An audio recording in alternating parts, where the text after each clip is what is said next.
Okay, hello and welcome. I hope everyone's doing well. I'm doing pretty good. We're going to be continuing our Warhammer 2 Total War Grimm Burloksson campaign tonight.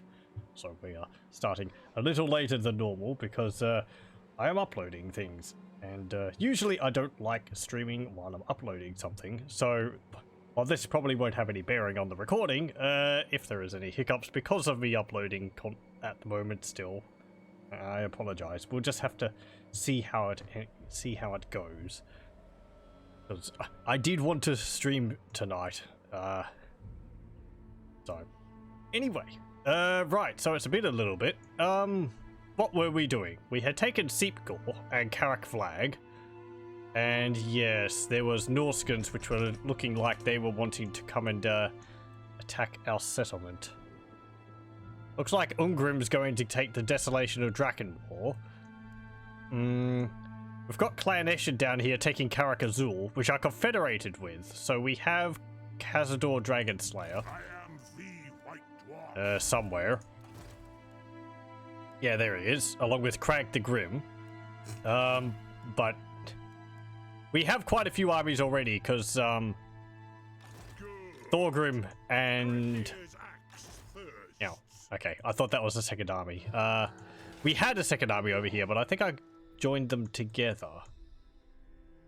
Summon me if you dare. And disbanded one so that I could make a bit more money.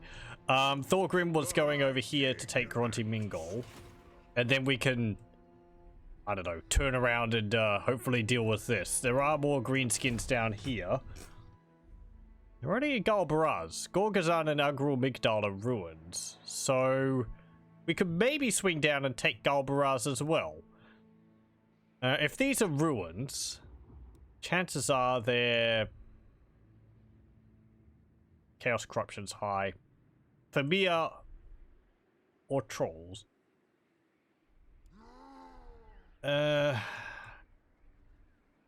Okay. What else? Do we have any other enemies over here?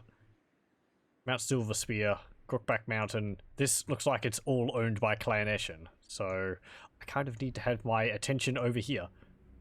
Oh, look at that. Silverhost has taken Nagashizar, Desolation of Nagash. They've actually managed to survive getting destroyed by Libaris. How about that? But yeah, if Thorgrim could come over to here to reinforce, Grombrindle will build his army up, hold in Black Crag, where we have a garrison building. The Skaven armies are a little scary. That's a lot of Eshin Triads. I mean, they're low number. Yay. And they've got 30% physical resistance as well. Lovely. Yeah, but we have these regions. We have Beckhafen, which is actually having negative public order. That's probably because we have the Confederation bonus debuff. Yes. Okay. You're here. Grimm's over here, because I was chasing down these beastmen since they raise Khazid Urkulars. So we need to defeat them and then retake our settlement. And then I'll probably march him up there. Okay. So let's see. I don't think we ended turn last time because I wanted to have more time to think about what we were going to be doing. Right. Do I level up Beckhafen again? What's the turn number? 73. Okay. So the first Chaos Invasion hasn't occurred yet. That's something to keep in mind. We're going to be right on the right in the path of the Chaos Invasion. That didn't occur to me because Zufbar starts all the way down here. So, yeah, I thought there would be other factions in between us and there. But we got rid of those factions. Okay. Right.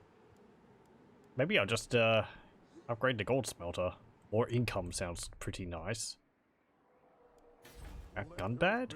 Mount Gunbad's got the Brightstone mine, and I wouldn't mind that.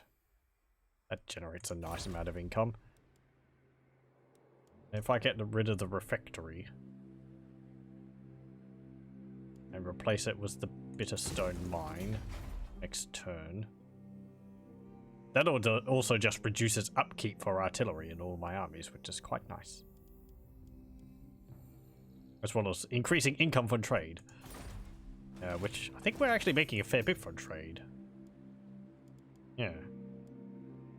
Were we trading with Kraka? We were, but then she broke our non-aggression pact. But then she accepted a non-aggression pact the next turn, so whatever. Okay, so I think I'll sit on that money. We're going to lose Karak flag. I'm gonna have to turn around and deal with that. You've moved. Beastmen are going to run off. Hopefully we can catch them if they use the under tunnels or beast paths. Zufpad. I want to do something here. Get the Baker's Guild, perhaps. Let's see. 2 more turns until 4 population.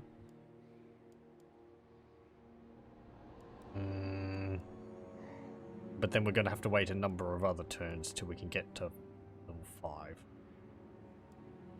We can already recruit everything, since everything was bumped down a tier. I'd really just be wanting it for this, which is really nice.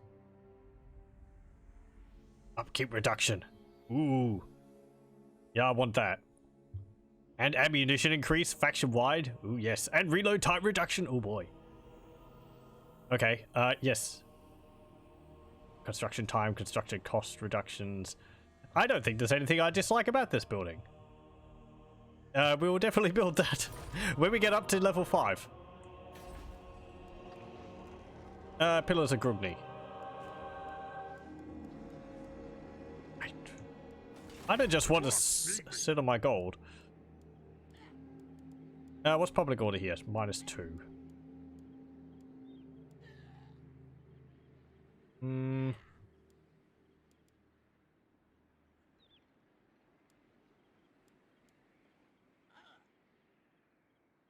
Ranger barracks. To just recruit more dwarves into your army. Next turn. Yeah, there's not really anything I want to build there. More gold mines, I guess. It's not going to spend the money on anything. Sorry, I'm yes, it was a bit of stone mine. Okay, don't spend the money. So that's fine. That's fine. That's fine. End turn. And let's see how things go.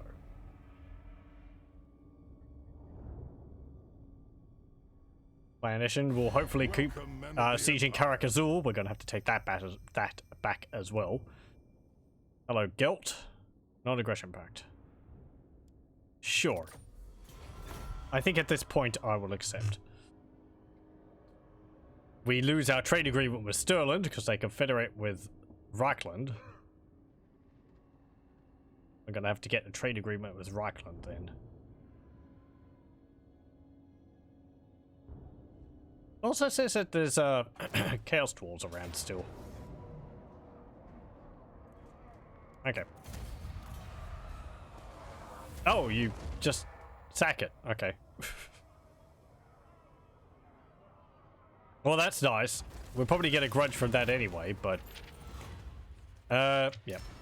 Public order. Artillery entrenchment. 30% missile resistance for artillery units. Chaos Kuti grudge. Yep. The northern madlings have despoiled our homes, stolen artifacts, and tainted sacred vaults. A grudge is in place. Vengeance will be ours. Okay.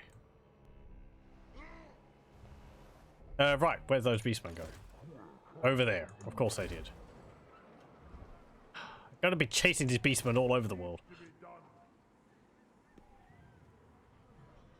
I was hoping Ungrim would deal with the beastmen for me.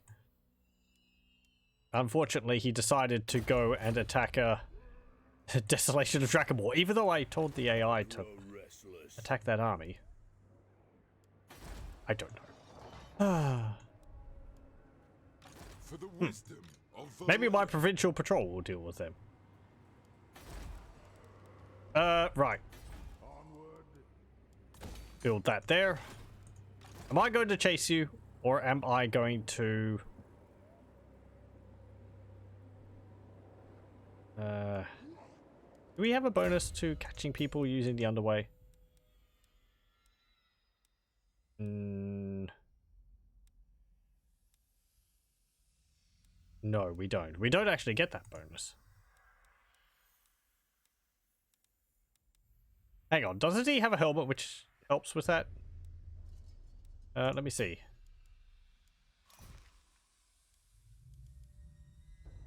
Yeah. Yeah, his helmet's giving him a 20% chance to intercept. So I guess we'll just jump you over to there and hope that you succeed your check next time. How can I help? Okay. Oh look, another Skaven army. Woo! 3 Skaven armies. Retake the road. Okay, so bunch of greenskins. Let's march. Let's jump over here. We'll deal with you. My income is now in the negative. Why is that? Because I'm raiding. Let us begin. They're all provincial patrols. Oh right, because also trade went down. But do not expect what? alliances to be reignited on history alone. Wow. Car France actually doesn't love us. That's incredible. Trespassers against Reichland, -10. Oh yeah, because of my provincial patrols.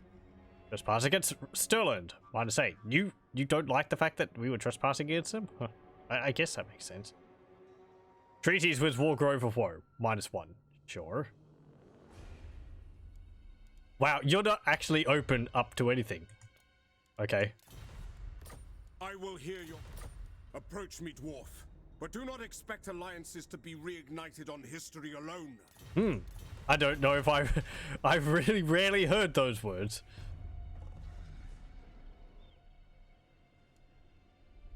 The manlings can't be trusted anymore. Let's see, can we trade with Kislev perhaps? Queen does not want you here. Nope.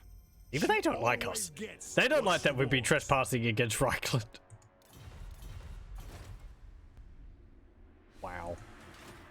Is there anyone which we could trade with? Who doesn't hate us? What have I done to just upset everyone? So, what would your High King have of me? Well, even Gelt doesn't want to trade with us. What brings you here to What errand brings the dwarfs from their mountain holes? Great. Nobody will trade with me.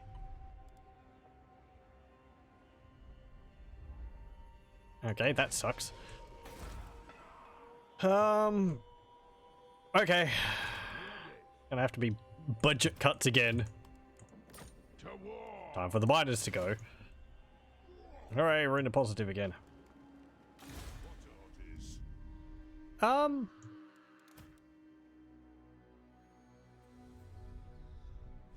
Move you over here. Okay. What heroes do we have around the place?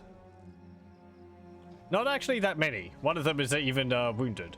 I wish it told you how many more turns it was wounded when you moused over that.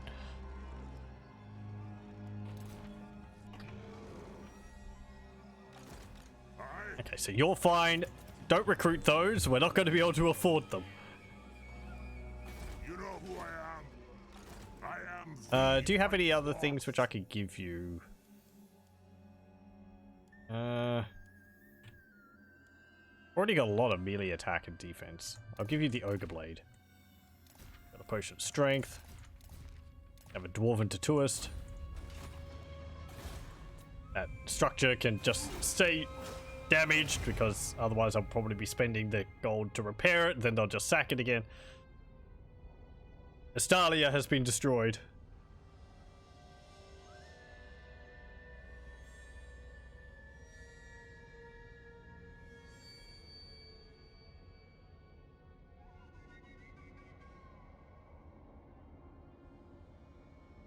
Come on, hope we can catch those beastmen. Oh. There we go.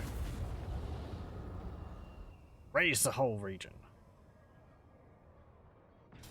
Hey, yes! Nice. Okay, I am going to auto-resolve this so that they all die. If I play it, I think there's a chance that some of them will run off. Or like the army could like run off on the campaign map. So I think I'll just auto-resolve it. Do I want the money or the Gorog? Give me the money.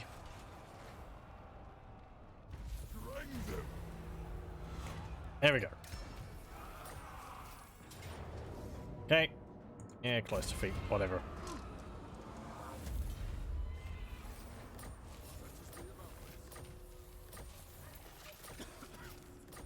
Okay. Good. That's that Beastman army completely destroyed. I'm glad for that. It means we don't have a smaller army which butted off from them and we have to chase them down. What am I going to get with you? Sharpen weapons. Missile melee attack increase. Yes. I think that's better than the armor. And we'll get with you boost income. Okay, let's jump you over there. You're getting the Brightstone mine. That's fine. Our gold is fluctuating so much. Aye. Why? Aye. It will better our cause. Okay. Whole bunch of greenskins. Whole bunch of angry dwarves. Let's go deal with them.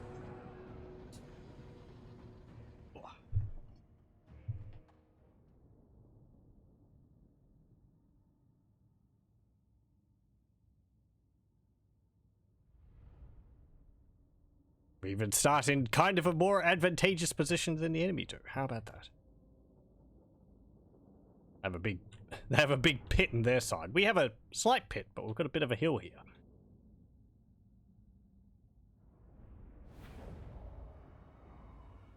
Ooh, okay. Some of them are going to be appearing behind us. Is that a big army? Or is their main army inside of the settlement? That might just be one dude.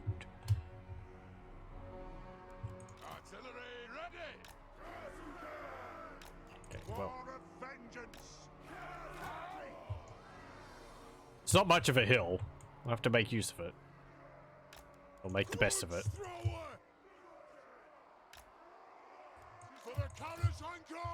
Okay. Longbeards. Thunderers.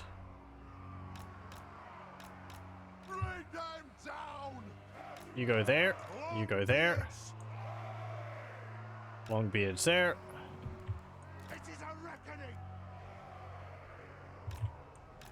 Longbeards there. Rumbling guard over here.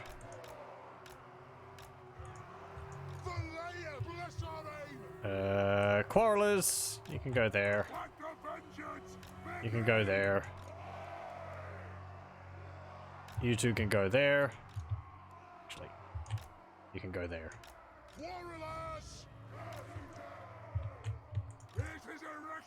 Position yourselves both over there. Okay. You can go there. And the rune priest can go in the center there. Can I position you so that you close up that gap a bit better? I guess. Kind of like that. That works.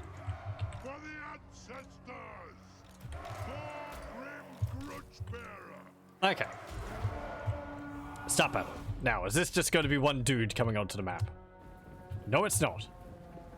It's actually a whole bunch of big uns. Okay, that's fine. Our cannons fire off, firing their rat poison into the greenskins. And our grudge throwers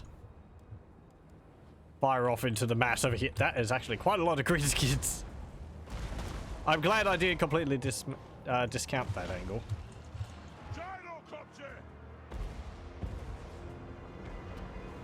Okay. They actually don't have any ranged, so you can hop over there.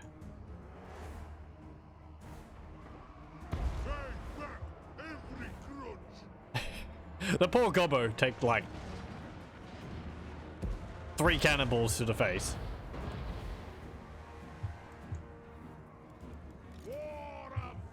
Oh right, you have a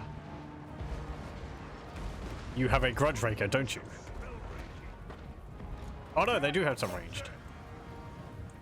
Okay, well, hop back over here. Oh yeah, sneaky night gobbos. Ogres charging in.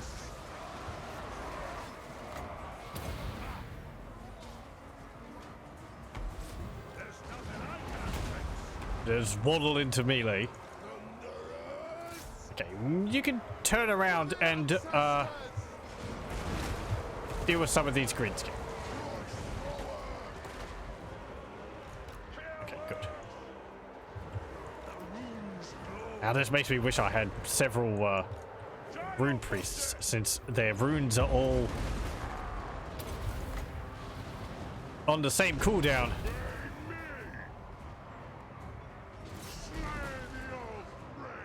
Okay, ogres are breaking. We're also shooting into our own units with our artillery. That is not fantastic. Perhaps we should stop that. Okay. You guys actually have grudge rakers.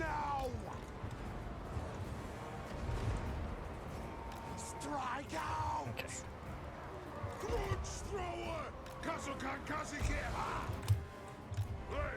You're getting shot again. Okay. Nice rune of wrath and ruin right there. Lovely. Oh, hang on. Ogres coming. Please shoot them. You didn't shoot them. You should have shot them.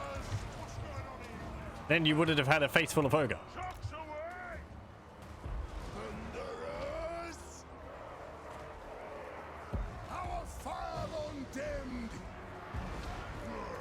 Okay, get in there. Oh my! Poor grudge rakers. Stop this.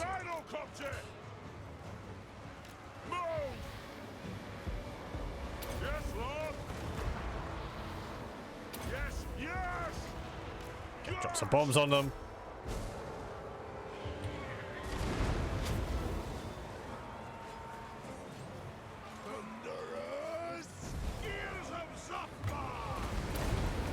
Stun them. If they're going to get stuck there. Oh, well, there we go.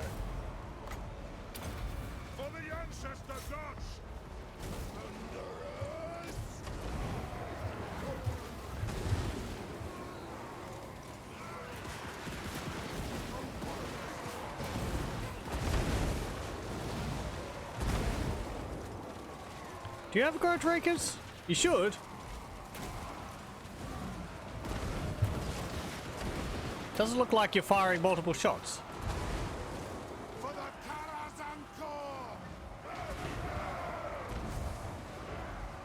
Yeah, you should be firing a volley of like 5 projectiles each. Start shooting. Now through. Oh well, we beat them.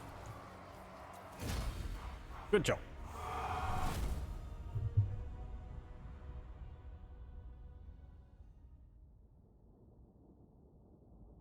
Hack Gork's chosen. Sneak. And Kraka.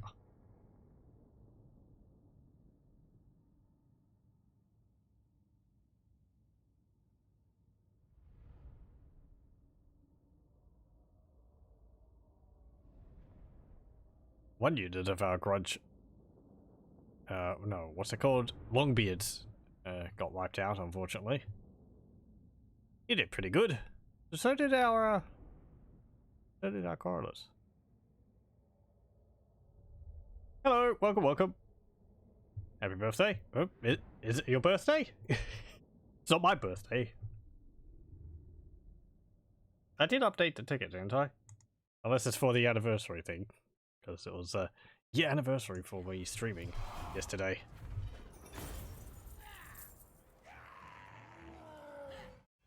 Oh. It's hard to believe that another year has already passed. Jeez. I hope everything's going well with you.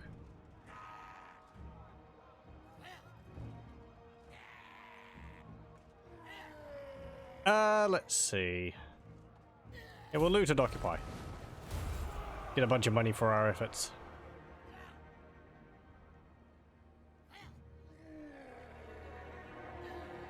Send me to vengeance. And yeah, let's get the Cinder Blast shell for you. I want to see what that's like. Alright. Get something else to fill out your army with. 727 upkeep for these guys? Jeez. I was going to get the Norgrimling's Ironbreakers, but I don't think I will now. I'll go for something quite a bit cheaper. How about we go for another gyrocopter?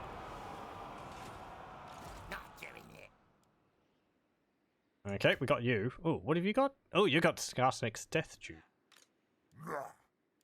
What that? You have poison attacks too. Okay. They'll probably attack us next turn.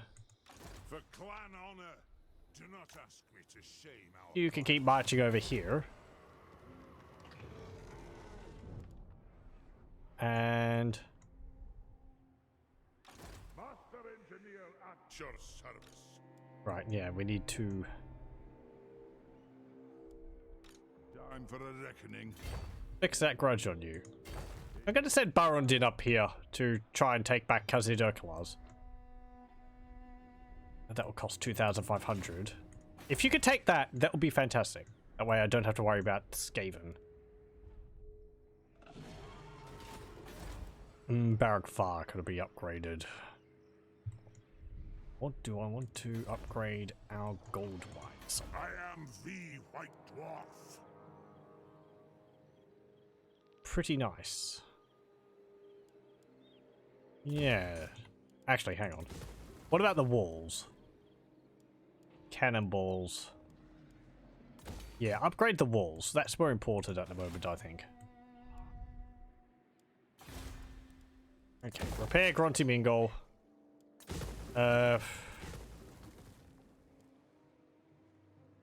You got another unit, so you can destroy the clan barracks. Good. Grimnir's axe first. Yeah. For the wisdom of the lair.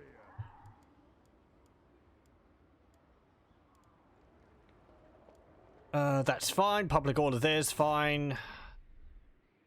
Now is Hey, there's the Chaos Dwarfs. destruction. We've got Zartan the Black there. Some say that Zartan is the most heartless and cruel Chaos Dwarf ever born, and he lives up to his reputation. And they would be right. He's got perfect vigor, courage, 60% fire resistance, 25% missile resistance, 500 weapon strength with 70 melee attack, magical attacks, and Warhack Skull Crusher. They got a lot of the Acolytes of Hushut. Some Orc Slaves, Varsnack's Horde, Soul of Damnation, and the Infernal Ironsworn. I think the Chaos Dwarves tend to make their armies up of a lot of these Acolytes of Hushut, which they're good, but I think they're only units of 18. So, even though they've got helmets or anti-large, their small squad number means you can't really make an army out of them. Because missiles are just going to deal with them pretty easily. Okay.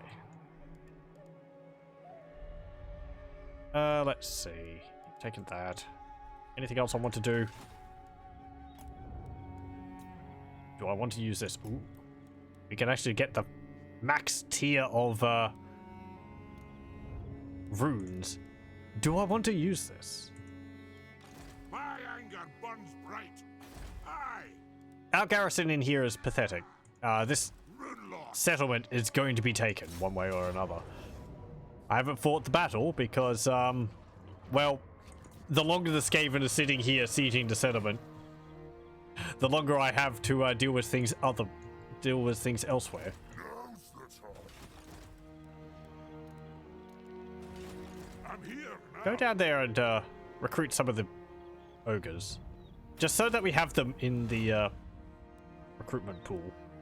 I'm kind of surprised this doesn't cost anything to hire them. It only costs when you're recruiting them. So you can sort of say, oh yeah, I want ogres, On my and then they just sort of sit in the wings forever, waiting to join your army. You'd think there'd be like a timer where they would leave because you hadn't recruited them. So you couldn't stock up on ogres in the background. Or you'd have to pay an amount up front for them. Yeah, get that. And enter.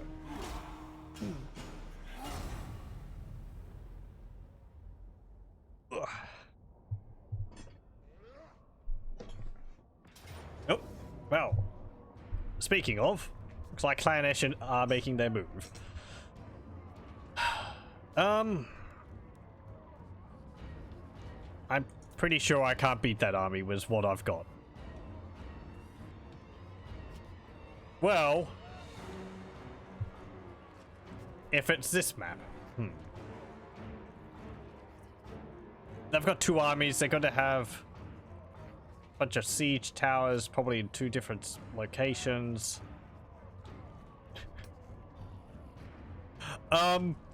Since this map is so defensive, chances are I might be able to just take advantage of the AI getting confused, but we're going to run out of ammunition before we're able to kill enough for them to consider routing. However, the gates have flame cannons on them. Very good at dealing with infantry.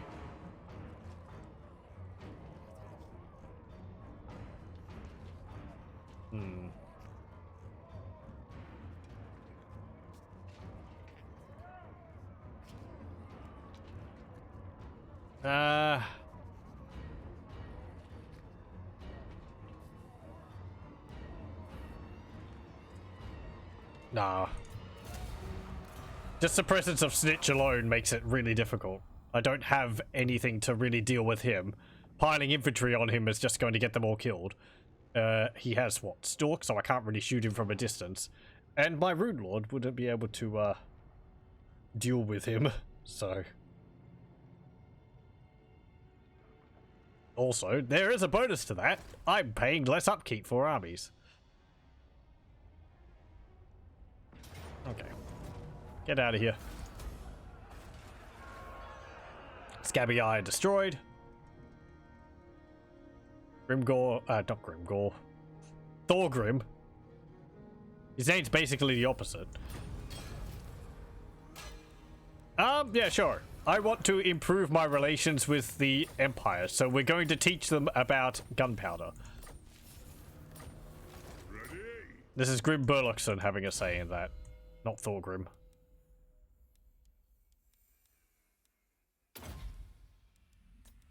And get sharper weapons.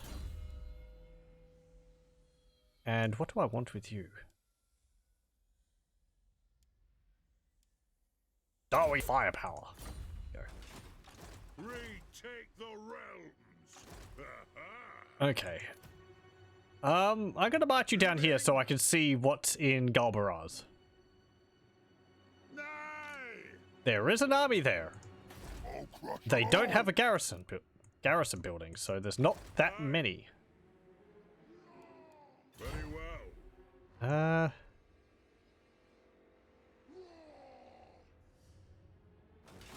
Where's the crossing? Like right there, is it? Aye. It will better our Yeah, it's cause. right there. Onward. Okay. Throw Jump over there. barrels. Let's march. Hop back in the army. And we'll march on Galbaraz's next turn. Since it looks like that's all that they've got in there. Do we have another grudge? Abominable Puppet. Groby Scum. We have to raid regions owned by greenskins. That's fine. We can do that next time with Thorgrim. If I remember. Raid any region belonging to the following race. Skaven. That's a bit more tricky because we have to know that there's Skaven there in the first place. Which means we have to scout the ruins. And defeat this Lord's army. Who's all the way back up there. Okay, jump over there. Let us begin. Hop up there.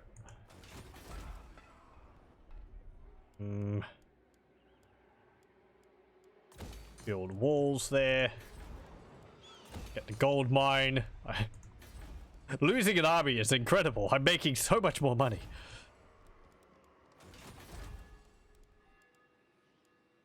Build a refectory.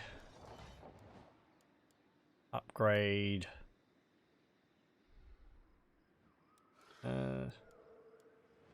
Where? There. Oh. Why can't I upgrade Stone Mine Tower to level 3? That's a bug. But I don't know what's causing that. Hang on. No. Wait, what? It's like the settlement building has been listed as a different structure type. Minor settlements can only construct buildings up to tier 3. Yeah. So it's counting this as a tier other than tier 2? That's odd. Because it doesn't have the settlement listing there. Okay, well, Stone Mine Tower we're not going to be upgrading. I'm not sure what would be causing that.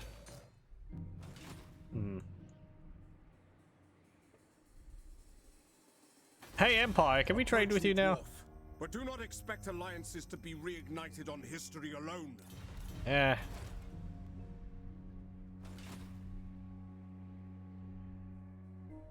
Oh, also, that reminds me. The High King acts. It never occurred to me, but What? High King Thorgrim Grudgebearer is voiced by Richard Ridings, who you may also know as the voice of the advisor from Dungeon Keeper. It never occurred to me. It is time. And also Daddy Pig from Peppa Pig. Not quite a range, but Good. it never occurred to me because he's not. Grungnir's axe thirst. His voice isn't as deep there as the advisor in Dungeon Keeper. You know. Your dungeon is full of yogurt. Your dungeon floor is lumpy. Order your minions to jump up and down. That is an agreement. An edge. Okay, hop back in there. The dwarfs need me. Ready to do the guild bidding. Right, you've gone there. You can go up further north. You've moved. Enter.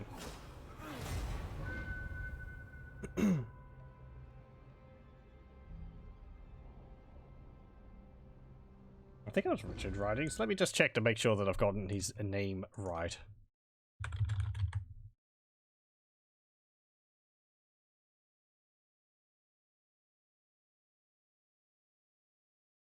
Yep.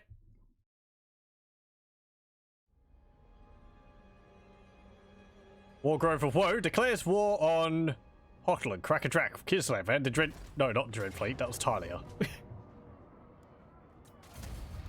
Damn these Norscans! Look at them! Making a mockery of us. They'll pay for this. It's actually a second army. Nigh.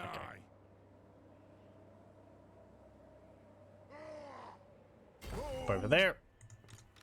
It is time. Not a chance. I like that you can see where the armies are located, even if they're hidden under the fog of war. As soon as you get a grudge against the dwarf, they just know where you are at all times. On your skills, dawi. They can track you over great distances. I agree. Okay, so Move in. run into here, The runes are and you'll raid. So we clear that grudge. We can upgrade Barak Var.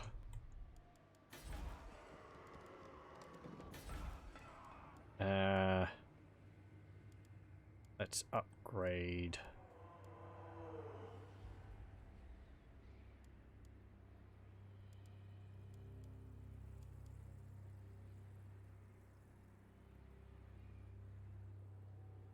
Yeah, get a trading depot. That's fine. Upgrade that. And enter.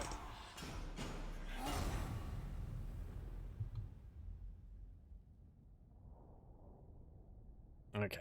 It looks like Ungrim has taken Desolation of Drakenmoor. It's good. That takes the Skaven there off our back a bit. That means also I'm going to have to hunt further afield to find a Skaven region to raid. Yes, get out of here, manlings.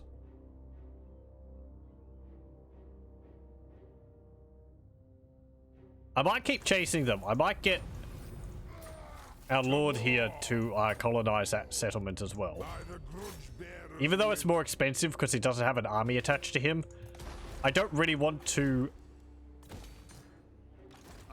cut my army's forces in half when there's enemy armies wandering around.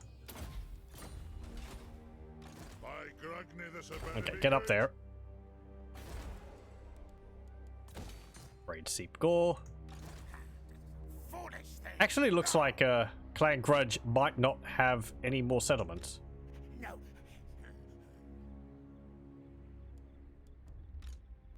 Hello.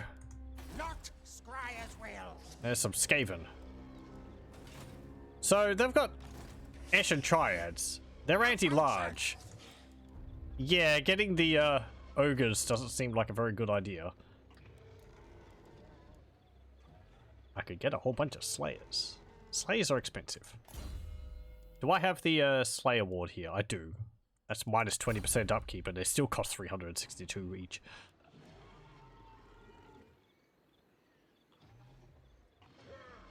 I could just get more gyrocopters. I mean, they don't have ranged attacks. Stop. No. None of them actually have ranged attacks. You have Howling Warp Gale, but so what? That stops a unit from moving. It doesn't deal damage to it. How can I help? Sure. Get some of those. I'm being a bit more free in recruiting those gyrocopters because it makes sense for Grimm Burloksson to be able to have highly advanced gyrocopters, whereas with Kraka Drak, I didn't want to take the focus away so much from the melee infantry, so I was a bit. I don't think I had less of them, but I was a bit more hesitant in using them, or at least I voiced my hesitation. I don't know if I actually acted on that. They're hard units to pass up. They're really good. They helped a lot against the Hell Cannons.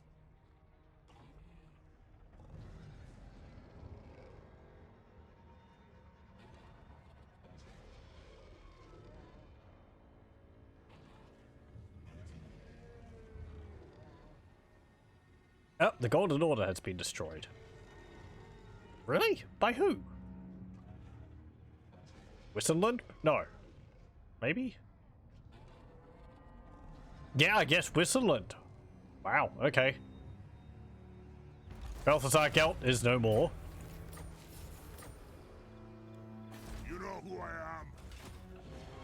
I answer to clan and hold. Do I want you as assault units? I think I'll just put you in his army. Your skills, dawi. Okay. Let's get some more gyrocopters. Because they're fun. Onward. And you can get Rune of Wrath and Ruin. What needs to be done? And Let us jump up to there. They know what's coming. My axe thirsts for war. Ready. Okay, and hop over there. I might actually I am the white. hold off of that. I might get some more of them. There we go. 6 of them. And out.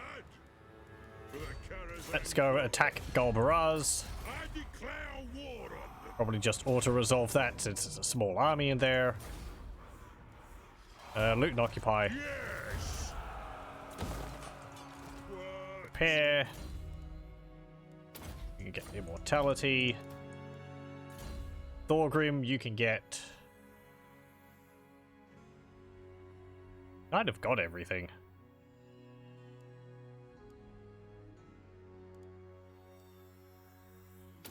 Get Tactician. Increase the ammunition for ranged units.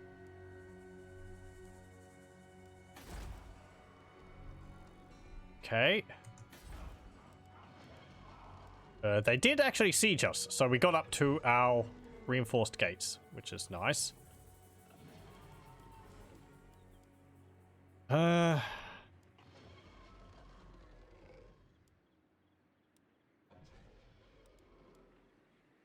dwarfs need me. Don't cross wires! I don't think my reinforcements are going to be in that battle. If they attack. Bad plan schemes. Or would they? Nope. Gives us a close victory, though.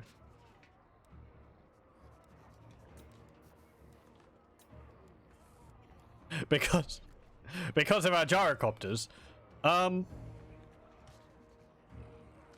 Yeah, they can move hidden. They get unspottable. We've got what? 3 melee units, a unit of Thunderous, some Quarrelers.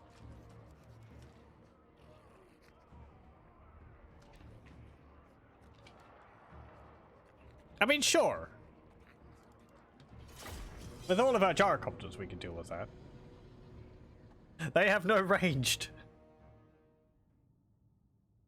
So we can just fly around shooting fireballs at them. I can use my gyrocopters to also detect their hidden units. Ooh.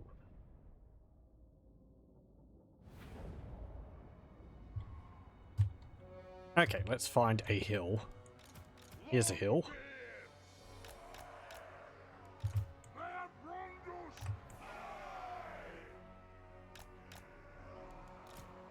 Go there. You can go there. You two can go there. And bunch up like that. You 3 in one group. You 3 in another group. Okay, we do have to be a bit careful about our ammunition, since we don't have any way to replenish it.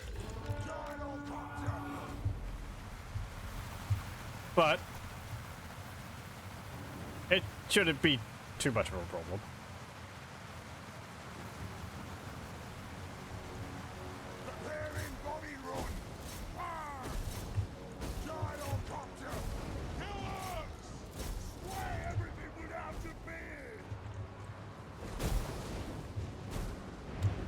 Let the bombardment commence.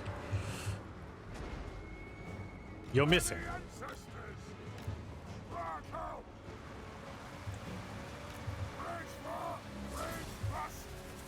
Oh no. Hey, wow, that's actually an area of effect ability? Huh. Is it? Maybe if it's overcast? Howling Warp Gale. Yeah, it's an area of effect spell. It shows you how much I use Howling Warp Gale. Basically never. Okay, you stopped my aircraft from moving. For a bit. Congratulations. You've only delayed the inevitable.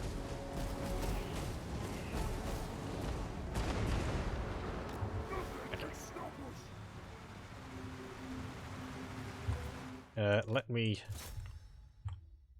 designate the Eshin Triad units as targets. There we go.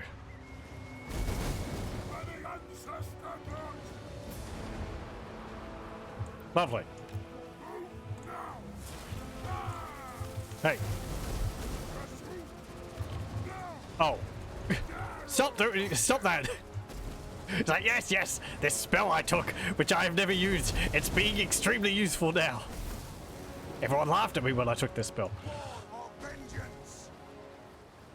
They said, flying units are so uncommon. It's really never going to be useful. Little did they know that I would be coming up against 6 gyrocopters.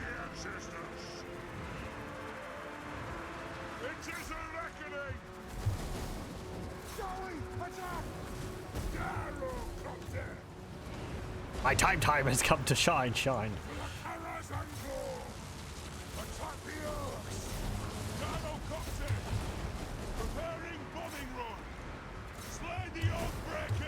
I think there was a banner on the tabletop which essentially gave the Howling Warp Gale effect. I think what it did was that it grounded flying units, which was really useful because a lot of flying units, I think they required to like move in the air to really have good distance or something like that. Taking that away from them meant that they could sort of only lop along on the ground at a slow pace. I'm terribly remembering things from like over a decade ago from tabletop, so might not actually have been like that, but I remember there being something about how flying units worked and how the banner affected them that made it rather nasty. The fact also that it was a banner, so you just sort of activated the banner and I think it had a chance to like continue the storm every turn if you rolled a number which got progressively harder.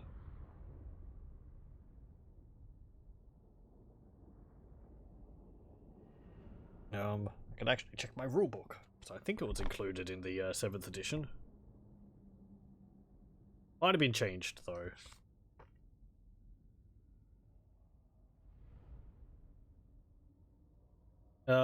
Yes, flying creatures with Howling Warp Gale. Flying creatures may not move and must use their basic move, which for most flying units I believe was pretty terrible because they used fly, which allowed them to move much further.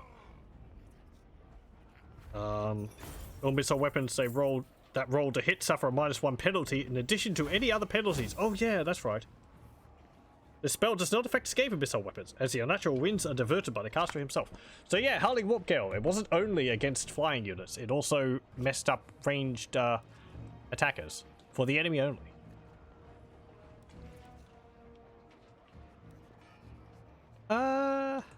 Drink to victory. Then we'll hunt down the Skaven. Get out of here. If it did have an effect against enemy ranged, that would make Howling Warp Gale actually kind of useful if there wasn't flying units around.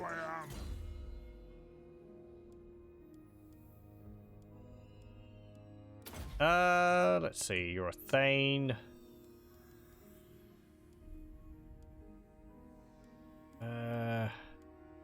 Yeah, get Blade Shield. You have no abilities. You can get Spread Public Order. And you. Absolutely relentless. Increase everyone's movement range. Faction wide. Get more gold. The High King acts. Yeah, it looks like it's Famir and trolls around here. Not stupid! The fishy squid fiddler. Foul fished the mud.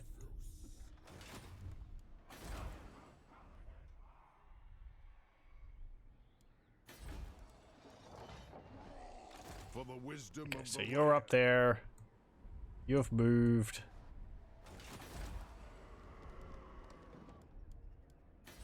That's fine. Pillars of Grungni. Yeah, get a trading depot. There we go. Enter. So one of the clan Ashen armies is down. Probably just going to recruit it and send another one at me. Oh, hello. I saw that. Just jumped over some mountains. Fantastic. And Clan Grudge is no more, and we encounter Clan Molder.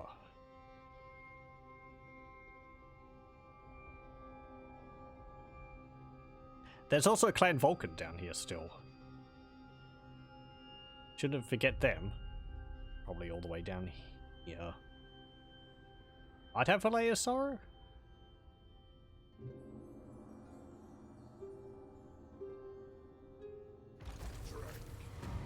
Okay. Plus 10 armor for... Oh, hello. Oh, you're attacking the Chief Doomclaw army. Fine. Oh, good job, you. The Verminous Outrage Grudge. So what's your army made up of? A lot of Skaven Slingers. Well, 4 Skaven Slingers. The dwarfs need me. Infantry again. Blade Master. Shield level 2. I'm here.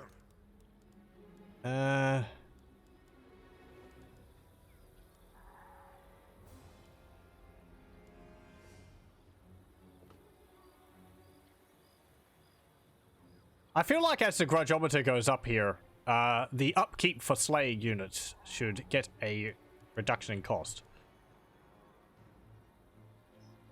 Maybe. I mean, it already generates slayers, so you don't need that on top of everything else. Hello. Welcome, welcome. Everything's going well with you, Rachel? I think I've seen you for a while. Been a while, it has. I hope everything's going well with you. Oh, OBS is flickering. Don't you go doing anything silly. As I said earlier, I'm uploading currently, so I'm hoping the stream doesn't have a fit and decide to cut out or anything like that. That would be most unfortunate. Am I going to get some slayers? Not going to be too useful against a Skaven.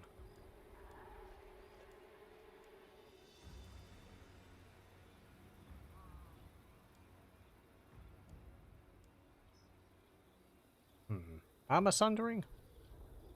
I've got like 7,000 upkeep. What am I worried about? Get all of them! How can I help? And then jump over here. Look, my army is 17 strong. I'm going to give you Grudge Rakers. And I'm going to give you... Explosive Bolts. Yes. Yes. Okay. So, I think for this area, I'm going to kind of leave it. I'm not too interested in taking these 2 regions right now, because that will involve me going to war, most likely with some Famir and all the trolls. I don't think I'm at war with either of them. I am at war with the trolls. Wherever they are. So, they might take advantage of that, but, I need Thorgrim over here.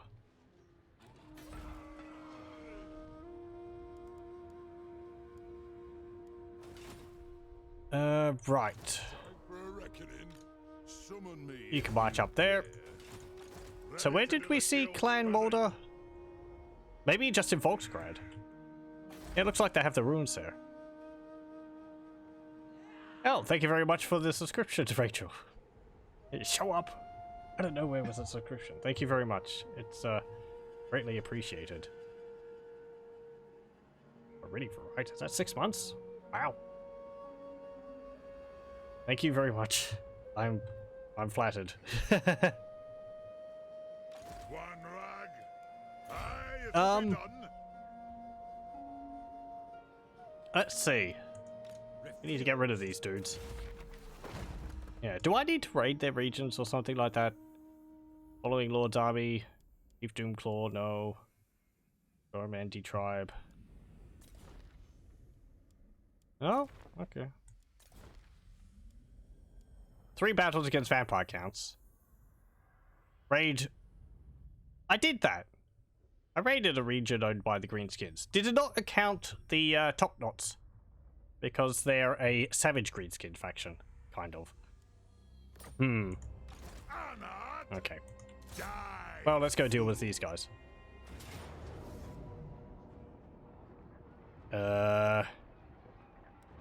You have stuff.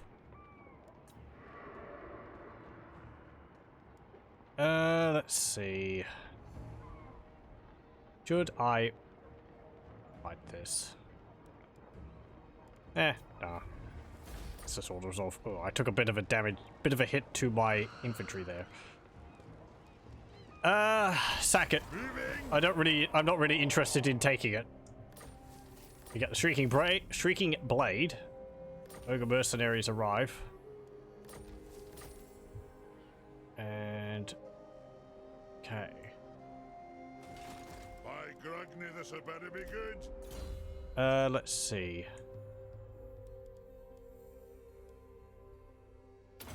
You get Overseer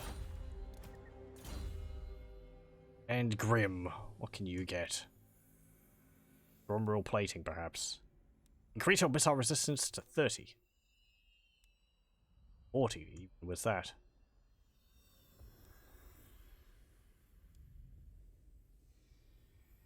Actually, no. Get triangulation. That's what I was doing. Right. And I'm going to march you over here so you're not taking attrition. There's another army, which we have a grudge against. A step too far. Okay, upgrade that. I might get rid of that barracks and build a garrison there, so that we can defend that settlement a bit better. Mount Gunbad.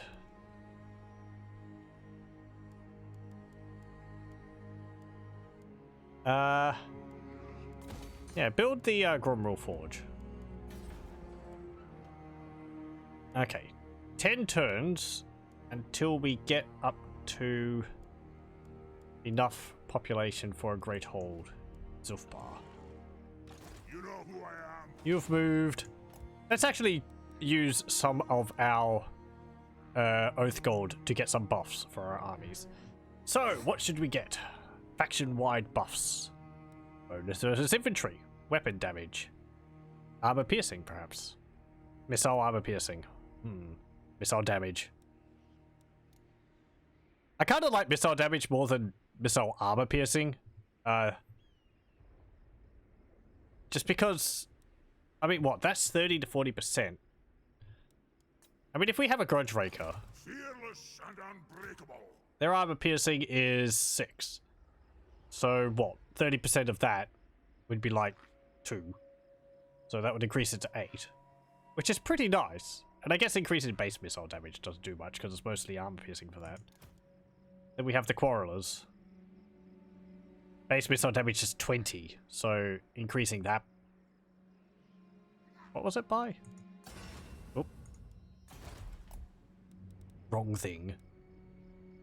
11 to 13%.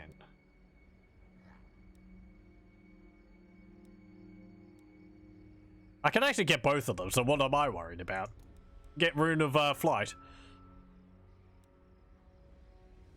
Missile resistance. Physical resistance. Ward save.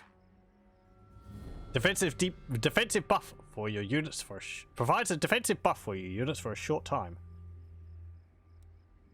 What's it mean by that? I'm gonna go for the ward save one. Because those are nice. Also, more missile ammo. Upkeep reduction. Recruitment cost reduction. Reload time reduction. Yeah, sure, reload time reduction. There we go. Let's get another one. Get speed if I can. There is a speed buff here. There's a charge bonus. Speed would be useful for my gyrocopters. Let's see, where is that? Stone, leadership, missile range, fatigue, speed increase. There we go. Sure, we can get that.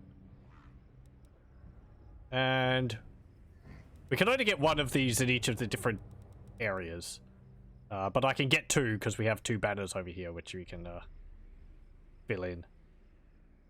I think when I was Drak, I had a third one. I don't know whether we can get a third one as Zufbar.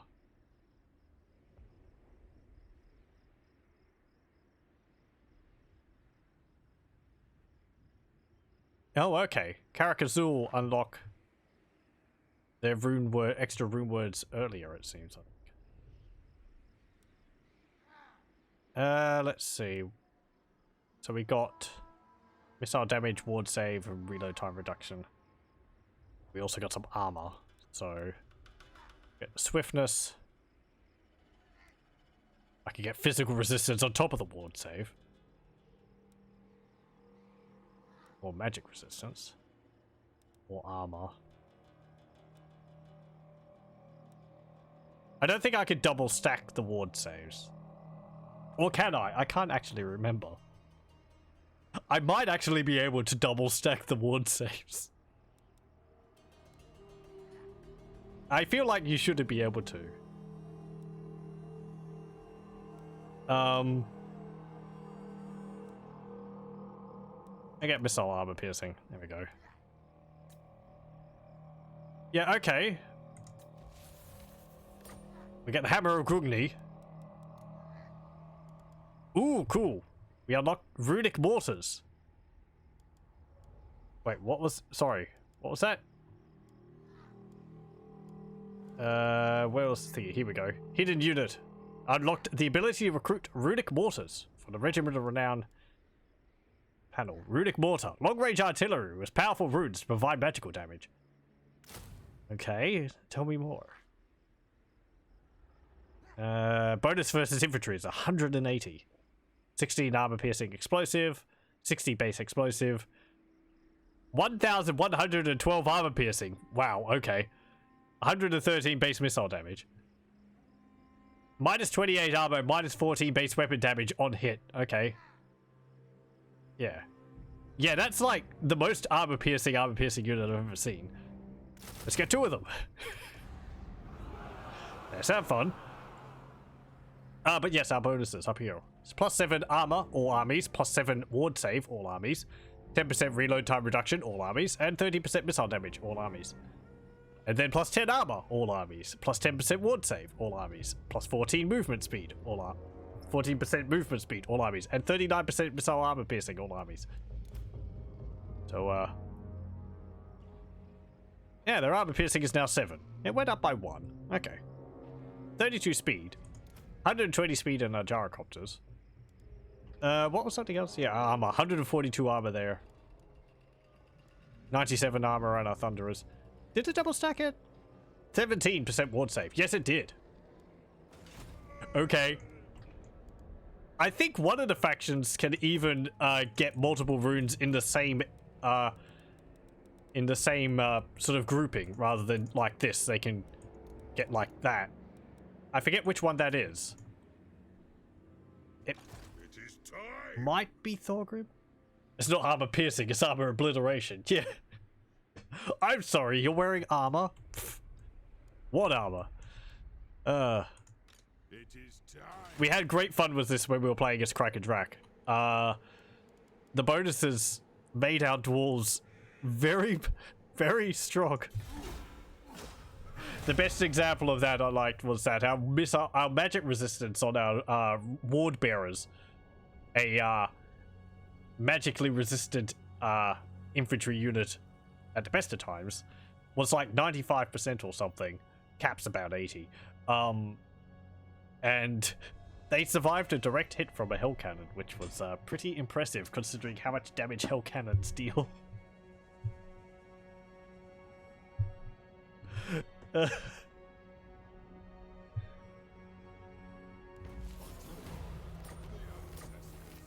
Okay. What needs to be done? You can actually do with some better infantry in your army. Yes? Hey, all right. I'm going to run you down here. Off you go. I drop right on top of them. Wamrag. Oh, you can't make it around the corner. No. As the High King commands. Okay, hop up to here. Sack movement speed and make fast dawi.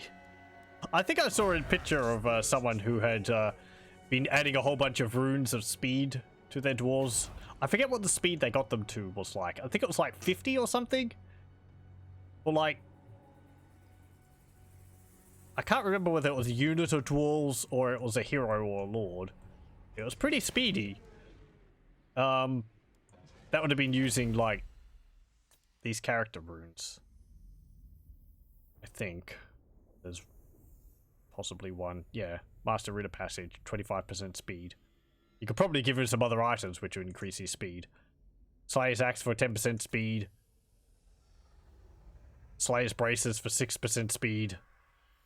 Or the Prospector's Mail. It only gives 5%, but it gives a bunch of other bonuses. There might be another one in here.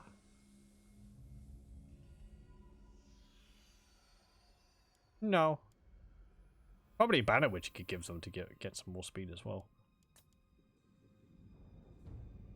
10% on the Ranger's Brooch. These have been in the game for ages, so I've never actually tried to make a dwarf as fast as possible. Ready? Oh boy. Move the throne. I think there's actually a limit in game, just in the game's mechanics on how fast you can make a unit. It's something to do with like their animation won't let them go faster than a certain speed. So you can't have like a dwarf running around the battlefield at like 120 speed. It'll sort of cap out at about 50 or so.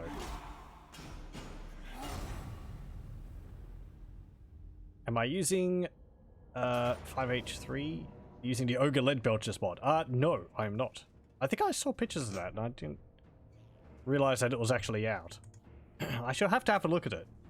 Because lead belchers are pretty fun for the ogres. You like ogres with ranged weapons? How about ogres which fire cannons instead of handguns? Because handguns are too weenie. They're like giant shotguns for what I remember. They just shove all these bits of metal into them. I do look forward to the ogres when they get added in Warhammer 3. It's going to be fun. It's nice that we've got a bit of a preview of what they're like in the Warhammer 2. Absolutely wasn't expecting that. Okay. You can go up there. You can go there. You can go there. Our runic mortars. Oh, I don't want you in that group. There we go. And split you two up into two groups. So what's our runic mortars look like? Yeah, okay. They're just Empire mortars. Manned by dwarves. Dwarfed by dwarves. What's their range?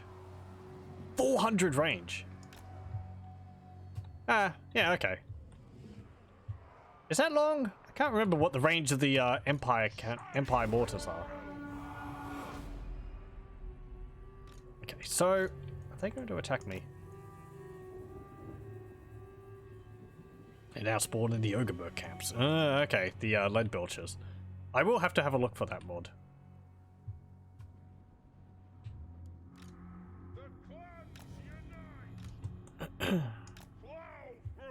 I've also seen a bunch of mods which customize the ogres you can get for different factions so they have thematically appropriate costumes. You can get Arabian ogres with what's it called? With fezzes and like head wraps and oh, what else? I think there was pictures of a Bretonian ogre all dressed up like a knight. It's pretty cool. Attack the axe! Come together, lads! Hey, leave my mortars alone.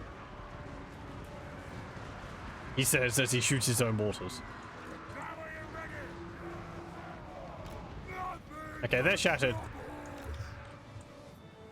Move! Kill orcs! Kill bearers! All!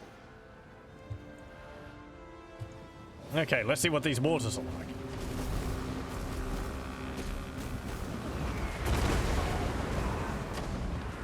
Okay, they're pretty much just like normal mortars. It's kind of neat in itself because the dwarves don't get mortars, so... Not that they need them. Having a mortar unit which completely destroys armor is pretty nice, though. Not that our gyrocopters aren't doing that. It feels like they have a bigger explosion radius, though, as well.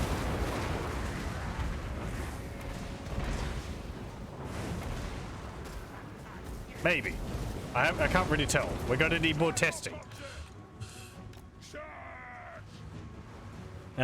Did I see the mod that makes mounted dawi?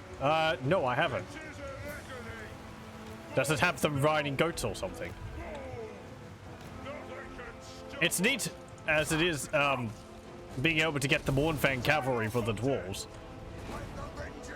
I don't know whether I get a mod which adds, cavalry for the dwarves specifically, though. Kind of like having ranged units for the vampire counts. It's sort of a designed weakness of the army. Not that I want to put people off if people themselves off if they want to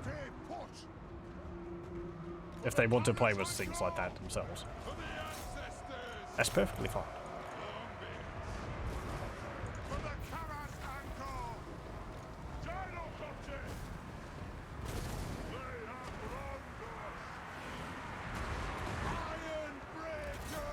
How deal with those? We got some plague rats.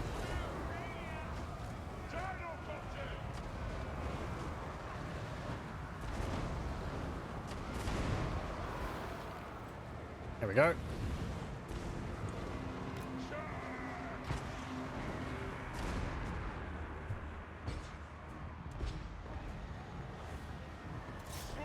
Oh. I really didn't put my guys on guard mode. I guess I was expecting them to all be killed before they got into melee.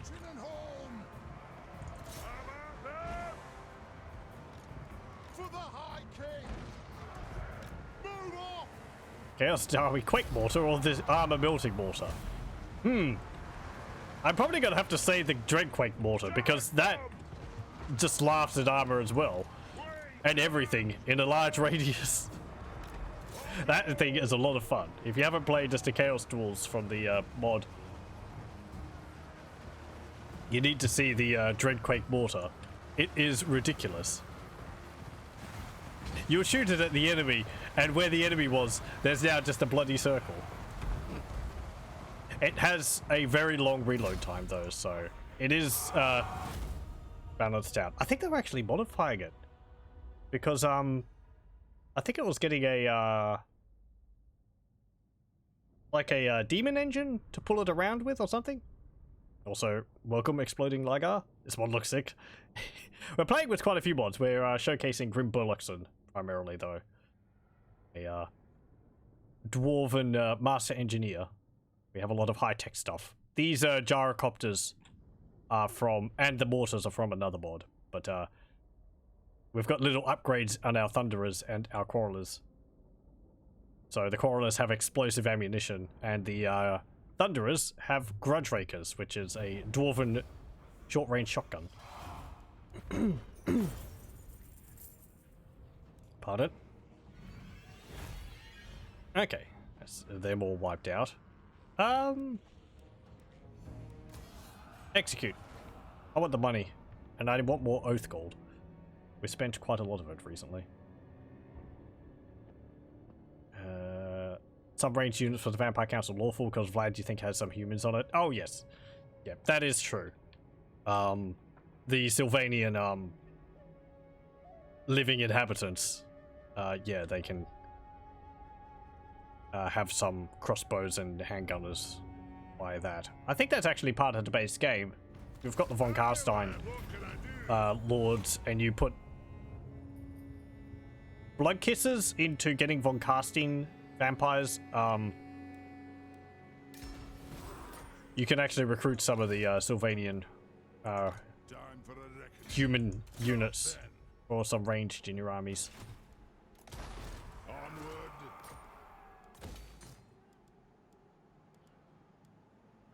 Let's see. Let's get the barley fields. And we own the entire region again. How are the guilds? Okay. Grimm, are you going to move? Maybe you could take Dead Rock Gap?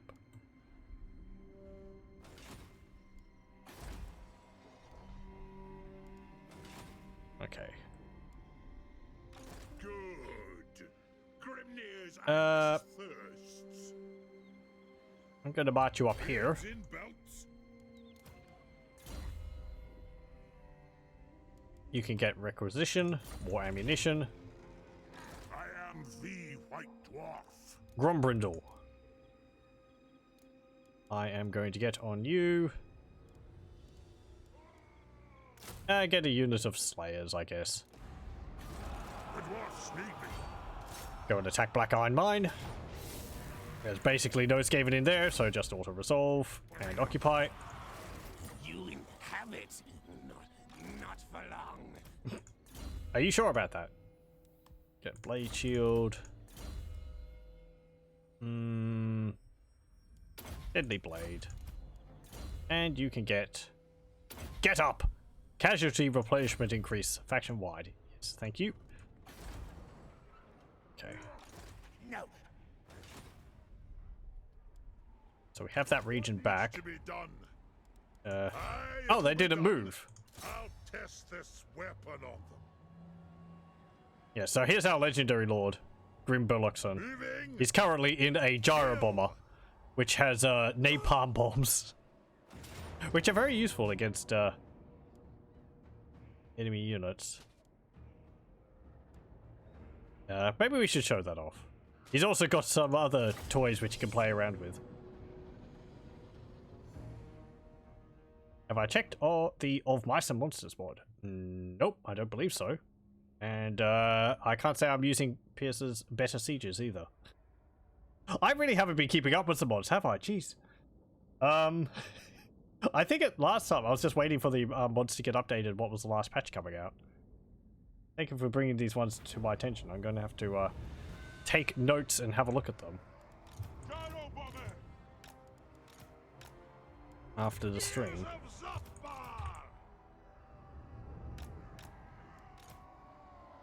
Okay. You can go there. Our infantry is looking a bit in a sorry state. Good thing we're not going to rely on them.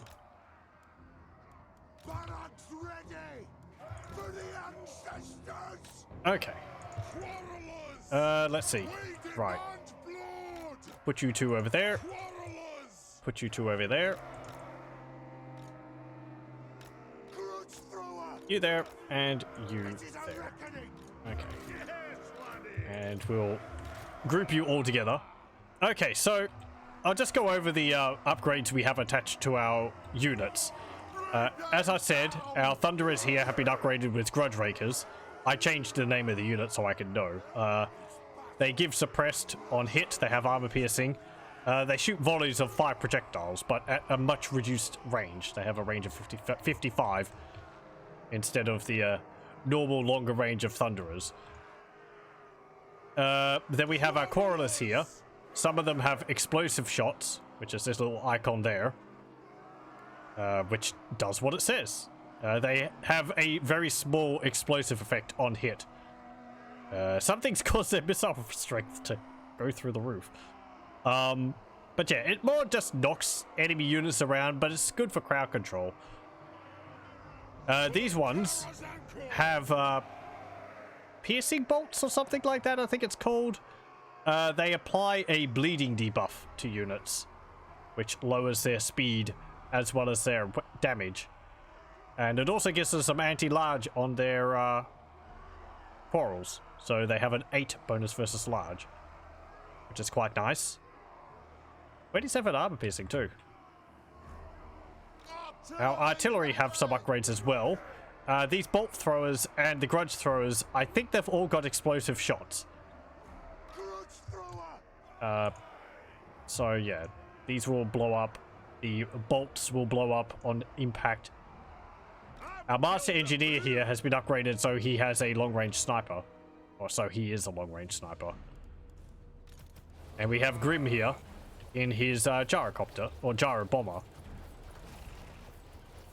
He has some abilities of his own, and he also has napalm bombs, which he can drop on enemy units. We also have restock as an ability for our engineers and for Grimm, so we can replenish ammunition to enemy units when they run low. Also has a flash bomb, which is quite useful. Grimm's also got forest spotting because of his helmet. He's got a bunch of unique items which give him various abilities here and there. Okay. Look at the report for duty mod that allows you to control garrisons and stuff. If I'm not wrong. Oh, okay. Is this, you mean like being able to choose what units are in the garrison? That sounds useful. Oh yeah, because we've got a something added to Grimm. Oh yeah, his main attack on his gyro bomber is also a flamethrower. But for some reason, because of something which we have, it also deals poison. So he's got a poison flamethrower. However that works. Yeah, there we go.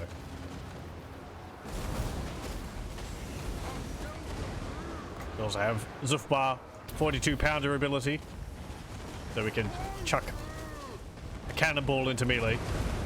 And if we have a moment, I can show off our Grudge Buster rocket. Here we go. Which, if we wait a moment, there we go. Boop. It fires a rocket which deals pretty good damage, though mostly against weaker armored targets. It's nowhere near as destructive as Ikat Claw's bomb.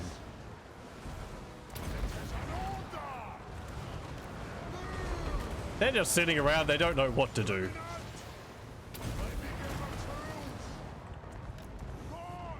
There we go.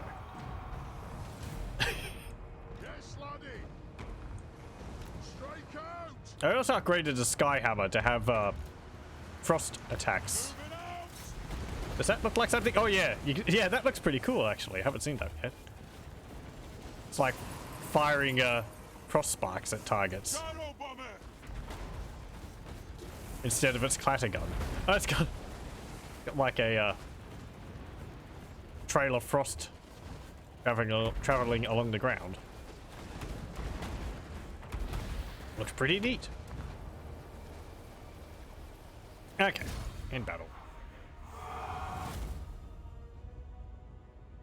Oh, no. The report for duty mod makes it so garrisons are more persistent. You think you can level up the commander, and you grab the garrison and take it out of the city for a small range. Oh, okay. Right, so they're like little armies linked to the settlement.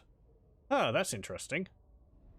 I rather like the sound of that. Especially the leveling up the commander. That makes it seem like you would be able to name them and sort of have like personalized captains of the guard for settlements and all that.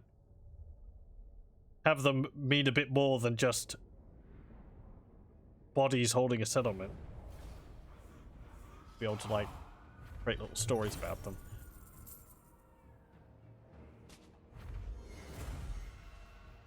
You can kind of do that with the provincial patrols mod, which I do have. You can rename those armies, but you can what's the word? You can allocate the skill points they get when they win battles, but you can't actually control what they do. They just sort of roam around on their own. What needs to be done? Aye, it'll be done. I rather like the provincial patrols mod. Where is one of them? There it is. Yeah, I can rename this guy from province patrol to something else. I don't pay upkeep on these armies. I can't control these armies. I can't recruit units into these armies. Or I could if I had that much money. But, you know, you just sort of leave them be and they wander around. The only problem I've been having is that they like moving through over here. So they keep trespassing. And Reichland hates us because of the trespassing. We might have to go war with the Empire. Which I'm not actually that upset about. It sounds quite normal.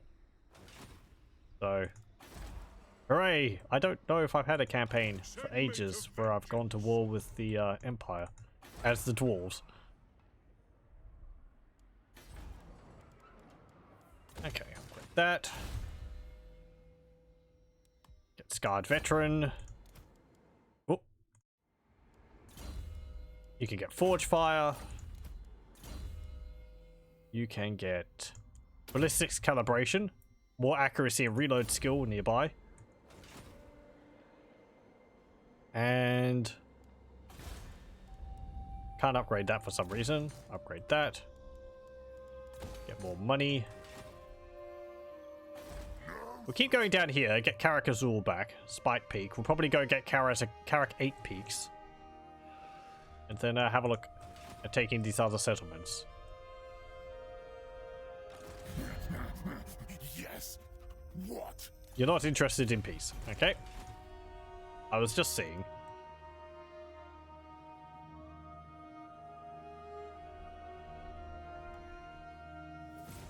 We've also got this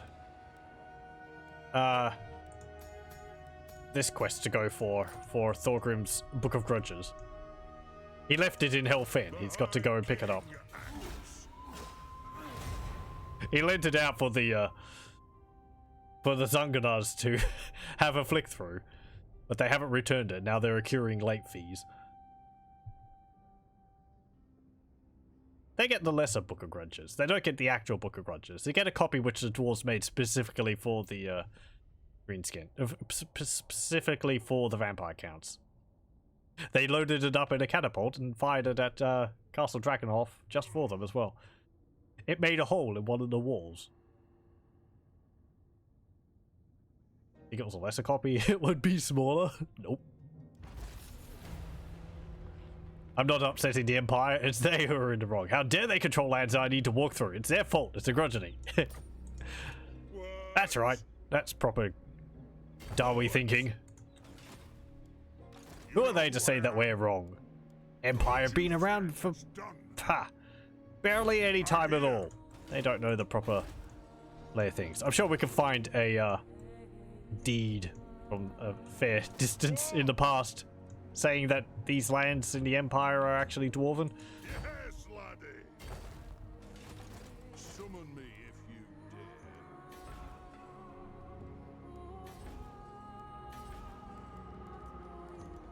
dare. Great Eshin.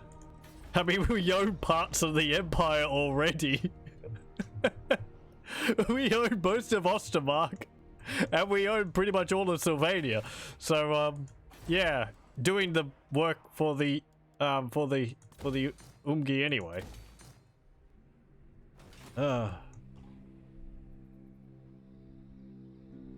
If it wasn't for us, the Empire would have vampires and undead all over the place. We had to step in and do something. They just weren't dealing with them fast enough.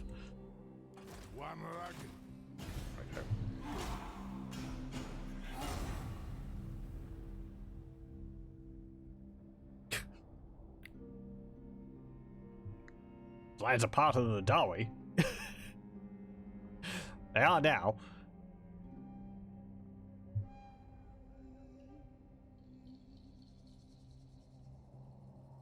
Mootland declared war on the Rotblood tribe. Where are they?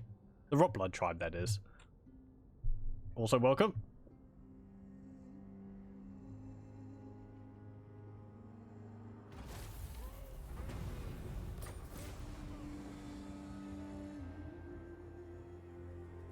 Trolllands. Ugma tribe.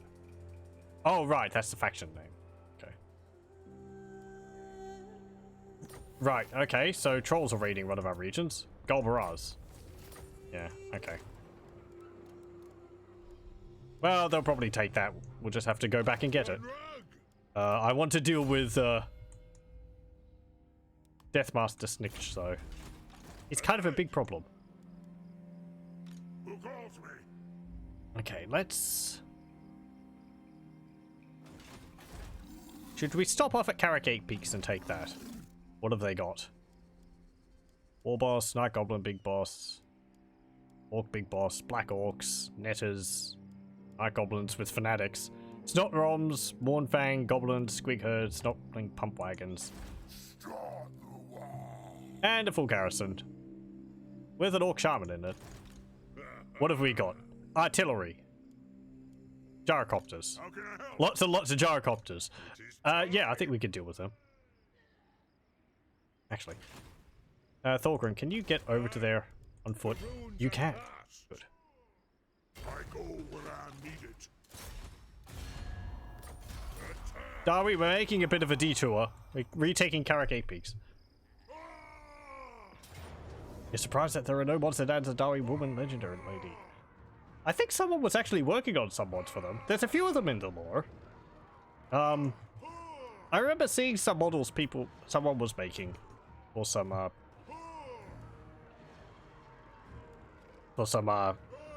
female dwarf lords. This was on the modding forum.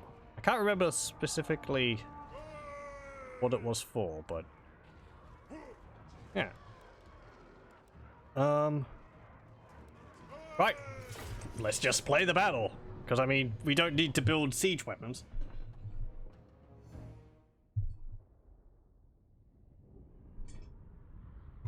Actually, let me have a quick look and see if I can find that. It's going to be an extremely quick look.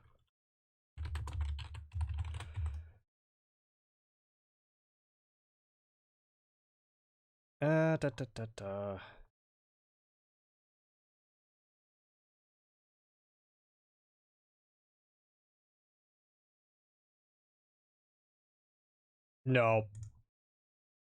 Can't see it at the moment, but there is something I saw some mods for it.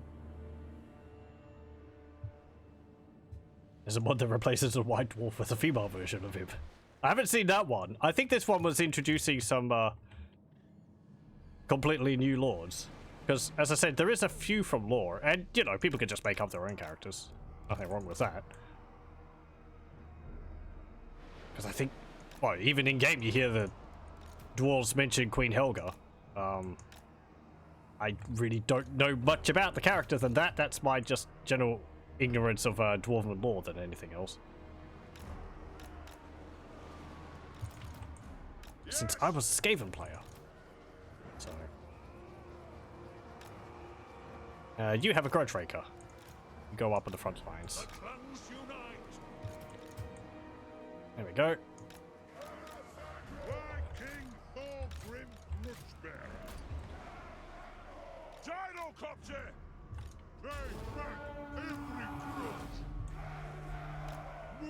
Okay.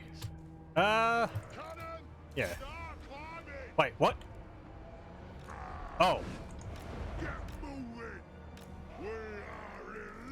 Clicked on Thorgrim. Hold on. Attack that wall. You can attack that wall too. And yeah, our cannon which fires rat poison shells. You can just choose whichever targets you wish. Yeah, we've got a cannon which fires like gas rounds. And our mortars. it's pretty effective, even against greenskin. So, not even, it doesn't have to be used specifically against Skaven. That's dwarven ingenuity for you there, right there. We can find a way to poison multiple orcs at the same time. And it doesn't even affect dwarves. How dare I not know about Queen Helga? It's going in the book. Oh no.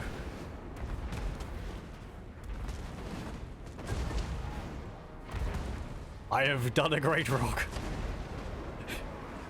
I am going to have to, I don't know, take the Slayer Oath. For not being learned enough.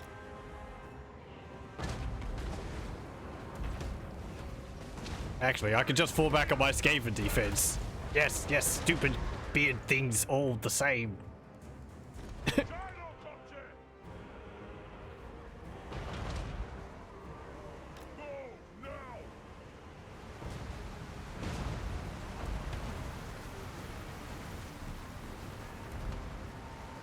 Okay,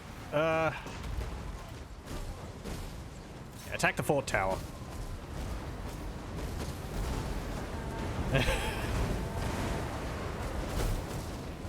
The poor greenskins.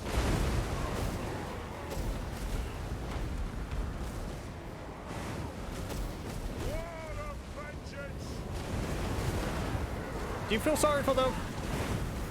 Kind of. It's just raining fireballs.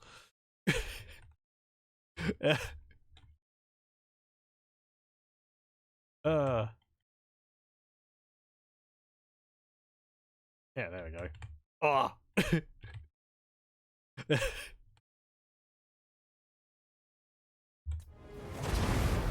Splat.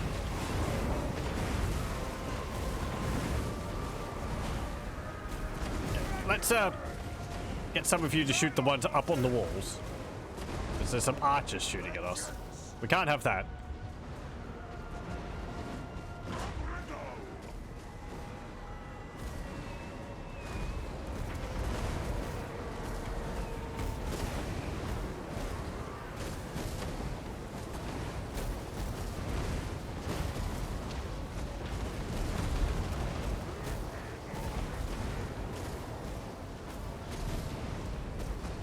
Is everything dead behind there yet?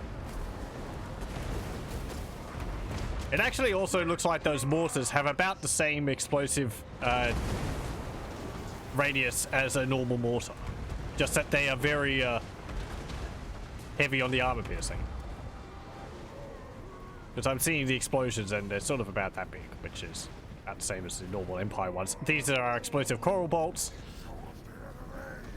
These little puffs going off every now and then. So many explosions.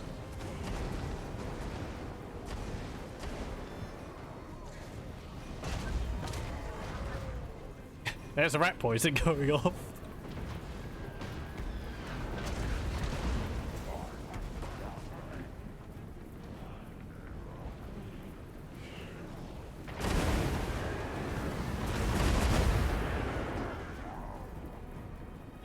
Sometimes I feel like perhaps the mods I play with make things a bit easy. Oh well. I do play this game more for the spectacle than the challenge. Challenge is fine, but, you know.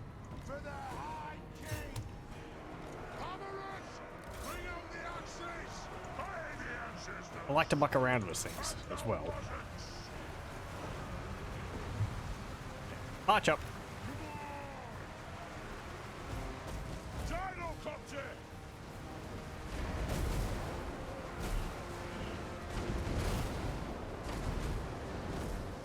It's more just a case of several mods working really well together, I think, rather than any one individual mod being overpowered.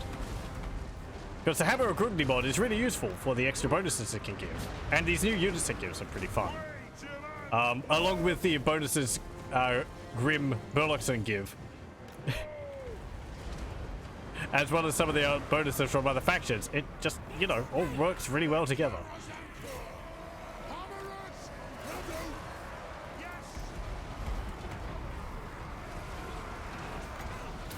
slow them down. Get the more Fang cavalry in there.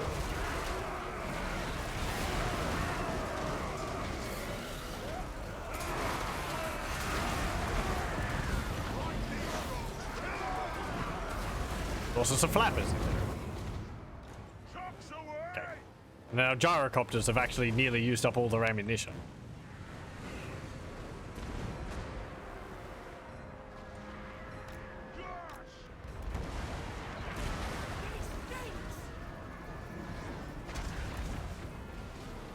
Oh, wait. They have a debuff applied. Oh, right, that's the armor debuff and the base weapon damage debuff as well. The weapon strength is 13. They've got a little crackly lightning effect on them. Is that dealing damage over time?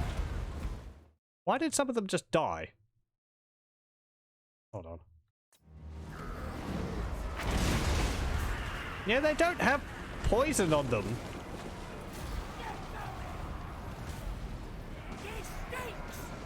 Let's say we're getting hit by something. They didn't have the poison debuff either, so it wasn't that.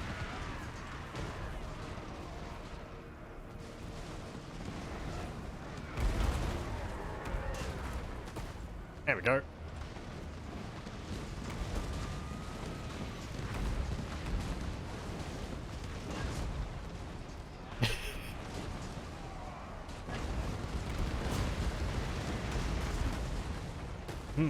So many explosions. Okay.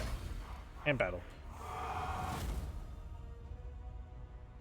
That went pretty well. 55 losses. We got the most kills. 174 for one of our gyrocopters. 129 for another one. 110 for our grudge goblobber. Which we've upgraded the goblobber so it has shrapnel grudge stones. So it's not actually firing screaming gobbos anymore. It fires rocks which explode into smaller rocks. I was very disappointed that it wasn't firing rocks with gobbos attached, which split up into smaller rocks with smaller gobbos attached.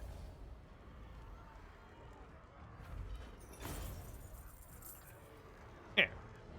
Went pretty well. 49 and 31 for those two. Few kills for our infantry as well. Dwarves just get so many bonuses, even in the base game. It's like, how many buffs do you want to your army? Runes, rune lords as well. Your lords are really good.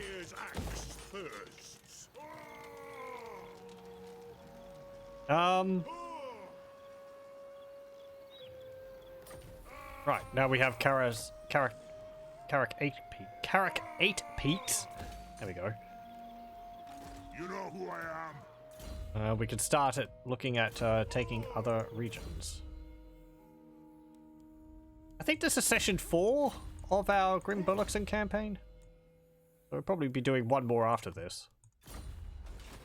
Actually, sure. Let me have a look. Yep. This will be part 4. Ooh, and my uploads needed finished. 5 minutes left. I think my connection's been pretty stable.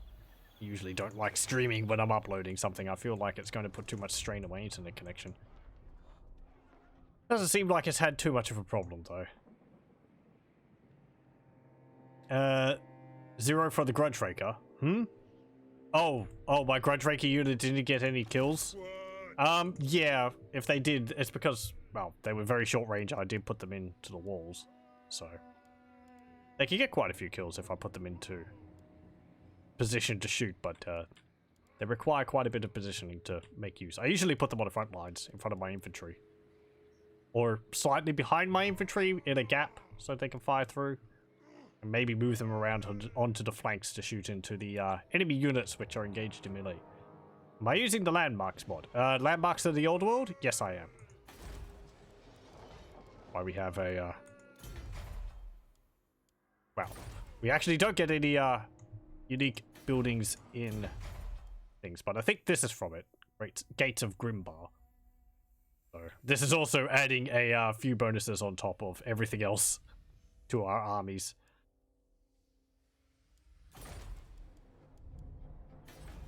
So Retake the realms. those stack up as well.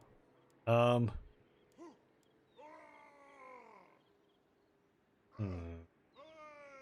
this? Black Crag. I feel like getting another rune forge. We could get some iron breakers. Toolmaker's workshop. Throw bearers. Let's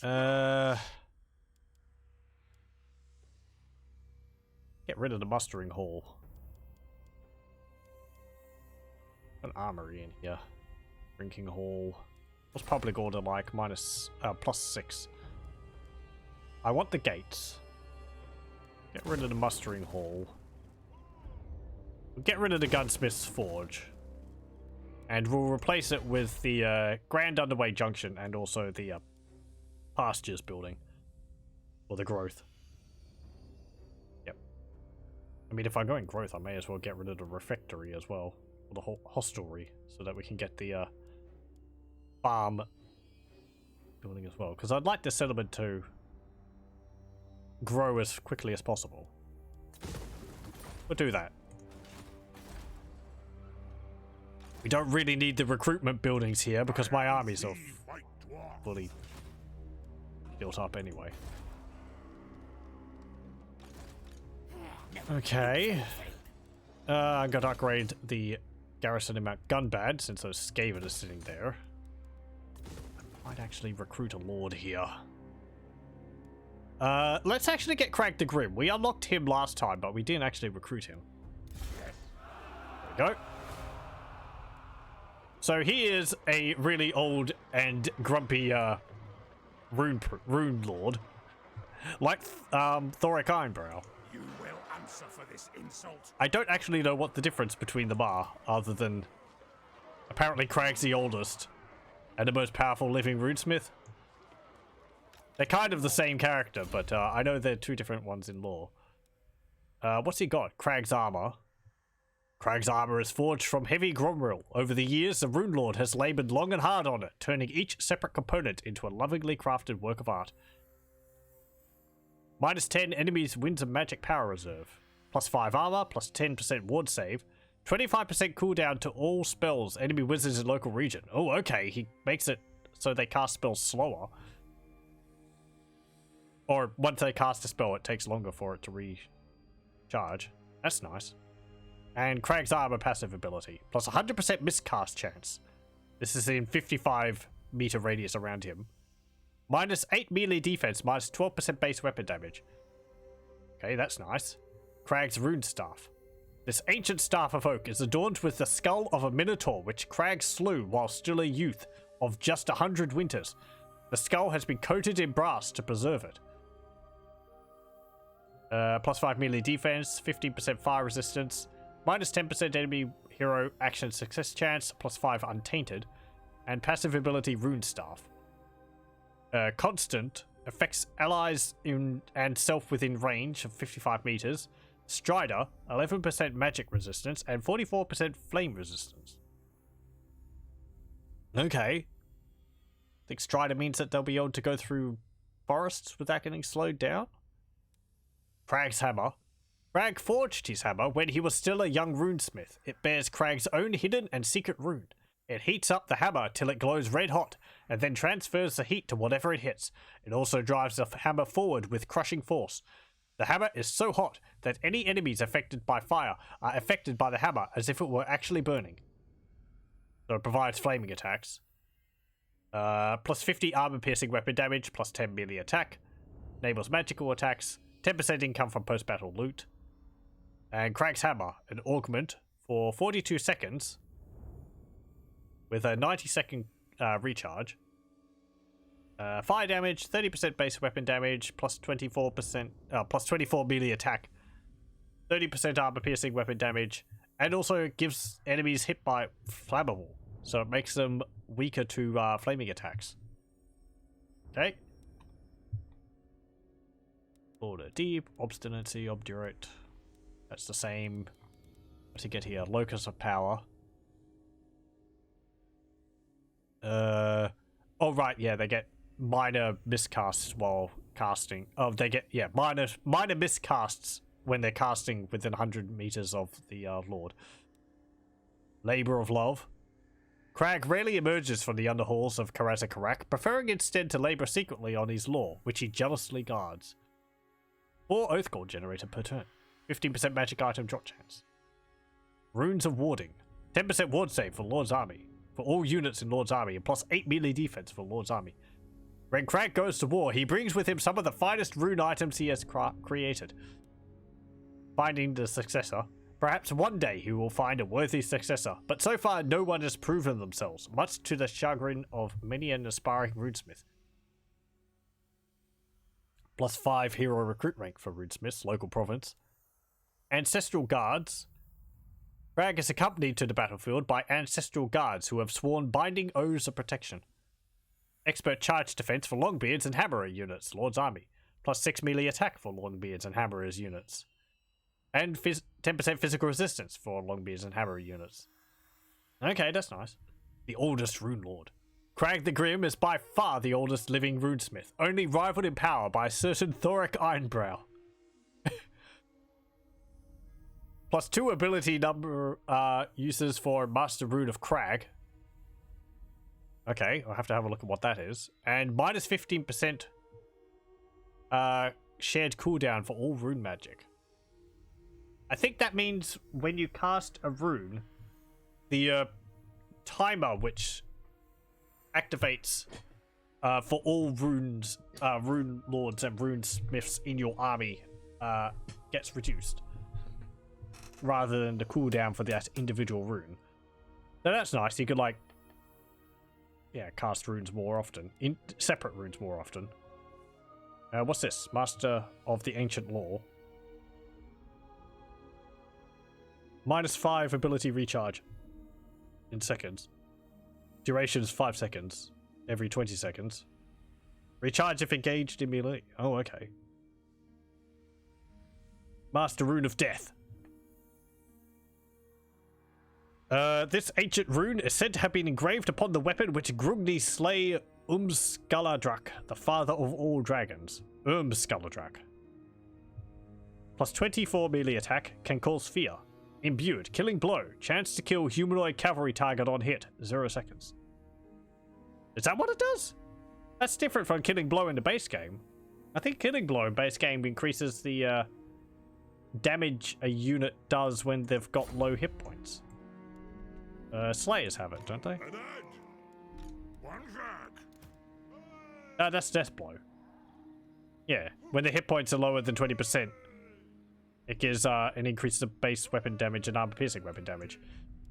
So, what? When a unit's like hit points are particularly low, it just outright kills them? That sounds nasty. Doesn't say chance to kill humanoid cavalry target on hit. It doesn't say anything about how much health they have. Hello, welcome, DG. 3DFX posted a tweet today. They're going to unveil something this Thursday. Glide Retro Console. Don't actually know. They're still doing things? Huh. Easier compatibility for some games which required it would be nice. I think I've had a few problems with games which use 3DFX. It's like messing around with, well, fan-made things usually to try and get them working, because it's like, I can't find this specific video card I'm looking for. I'm not gonna run. Since they're back after 20 years. Yeah. Come in here with some really, like, surprising news, which I don't expect. I'm thankful for it. It's interesting. It's like 3DFX. It's a name I haven't heard in a long time. Have I seen the Dwarven Field Support mod? It allows you to upgrade your dwarf infantry units with support officers, apprentice rootsmiths, and brewmasters. Oh, interesting. Okay. Nvidia no longer owns the name 3DFX at least. Yeah, I guess so. I don't actually know too much about it. But yeah, okay.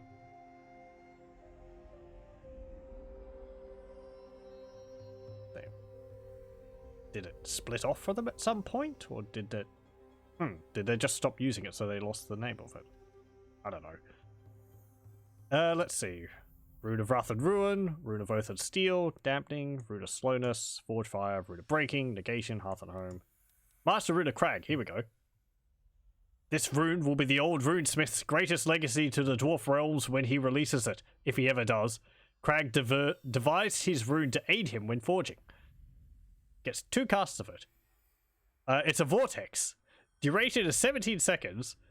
Causes major magical and fire damage. Long, thin, expanding, tear-shaped attack. How does that work as a vortex? Strong versus multiple units. Weak against armor. It provides the burnt effect on contact. Okay. So yeah, I mean... Do I place it as a vortex and then it, like, fires out the, long, thin, expanding, tear-shaped attacks from it? Is it like, oh, what's it called? Is it like, Lord Croak's Deliverance of Itza ability? No, not Deliverance of Itza. What's the other one? It's not, Croak's nukes ones. Is it Kraka who has it? He has an ability where you cast it on the ground and it sends out shockwaves from the center. Anyway. Might be like that. Because usually that tear-shaped attack thingy is used for breath attacks. I have to have a look. Everything else seems to be pretty much the same. Oh, no, hang on. Inquiring Mind. Master Rune of Balance. Okay, cool. Reduces winds of magic for the enemy. Master Rune of Passage. Gives Strider. Campaign movement range plus 15%. And increased chance of intercepting an army using the Underway Beast Paths or World Routes by 20%. Master Rune of Defense. Decreases reload time reduction. Increases reload time reduction for towers and siege battles. All armies.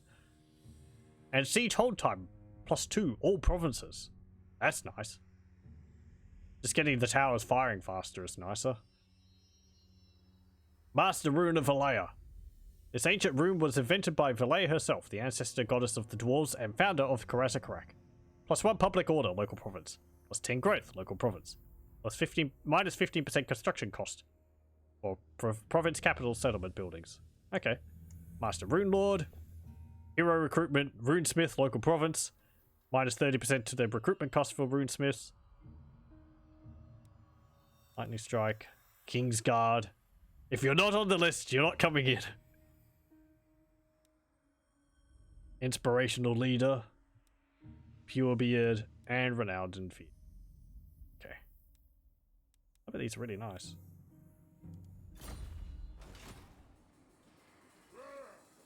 Wait, what? 3D effects is back? Give me a Voodoo 7 with Glide. I've heard good things about those Voodoo cards. Mostly from LGR. He seems to really like them. Particularly for playing older games. I never had one, personally. My video cards were not very good. I think the first one I got was a Matrox 450 or something like that at the time, and I sort of made use of that for quite a while. Later ones, I don't know, various Radeon cards, I think. ATI Radeon cards. He seems to like the Voodoo for, I think, playing Pod, was it? Which is apparently a game which is really finicky when it comes to working with specific graphics settings and all that. I never even heard of the game before he started mentioning it. Looks fun enough. I think at the time I was more playing Need for Speed 2, so that was what I had. And also Monster Truck Madness 2. Need for Speed 2 is fun though. I think that had a glide mode in it, did it? Did it just have something for hardware acceleration?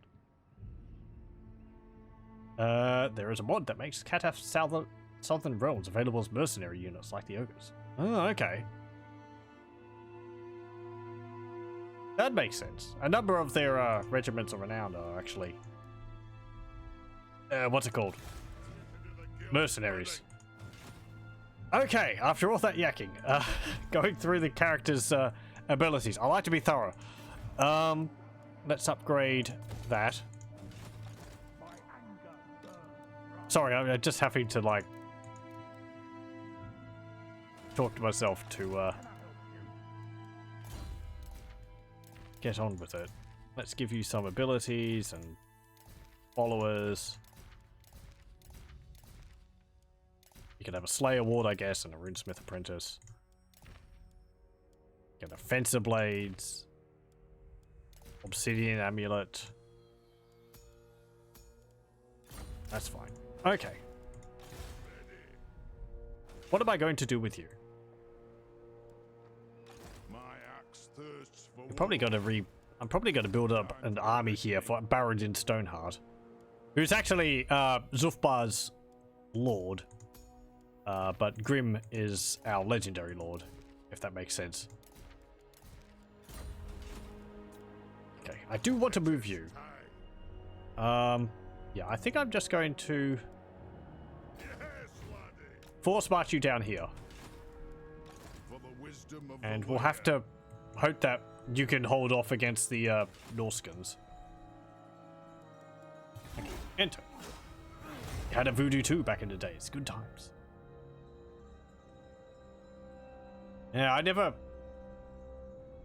don't know. The computers I used for gaming were kind of like the family computers as well. So they weren't really built for gaming in the first place. And since I wasn't the one buying the graphics cards, I was rather limited in what we could get. So sort of cheaper cards when I could get them. I don't know whether I still have the Batrox card. Maybe. Probably got some more of the later ones. Oh, that was... Sorry. I getting lost in thought. I should have done something with that. We'll have to talk to Oldor next time. There's the trolls. Eatane declares war on 1,000 Moors, and Avalon declares war as well. Right. What do you want, Greybeard? And what can Greybeard? we do for you on this fine Military day? alliance, military access. Very well. There you go. What Hey, Kraka Drak. honor to your We can trade with you? ancestors? Yes, I'll trade with you. Military alliance. Nay. Unfortunately, this will not be in the best interests of the Kara's uncle. Not an aggression pact then. All right. There we go. Money, money. War? Some dwarf warriors. Let's recruit some bugmans and the thunderers. Get that. Get that. I guess I don't come around this way. Honored. On the way. Okay. Get the gold mines. The dwarfs need me. And you can jump over there. Need it. What's this? Now is Chaos Dwarfs? Have they taken Karak Azul? This insult shall not stand. Very well. Now, I think Valea's Sorrow is owned by Clan Vulcan, and I'm not at war with them. What's your army mostly made up of?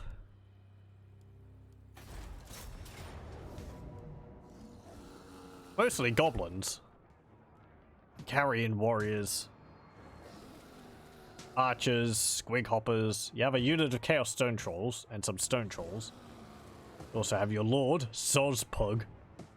The nasty ditch dredger. A troll champion. And Bogrub.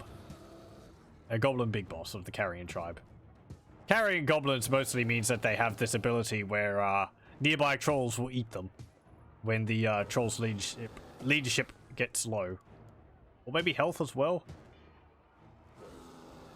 Either way, the goblins suffer severe damage. And the trolls get a buff. So they are just normal goblins otherwise. Even be able to deal with them. Maybe. Those trolls are nasty though. They actually have some marksman thunderers in there. This is another unit from the Forge of Grungni mod. Or Hammer of Grungni mod. It also adds stonemasons, which I haven't recruited any. I haven't really felt the need to recruit them. They require a separate building. Where is it? It'll be around here somewhere. Hang on. Do we not have it? Yeah, there. Masonry Enclave. Recruit them in there. Does provide nice bonuses. But that's the mod you had in mind when talking about playable garrisons. Hertz's playable garrisons. Okay. I'm gonna have to like write these down. So many suggestions. I'm not going to be able to remember them all.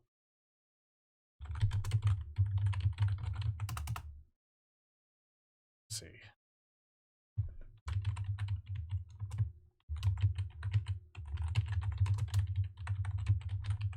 Playable garrisons.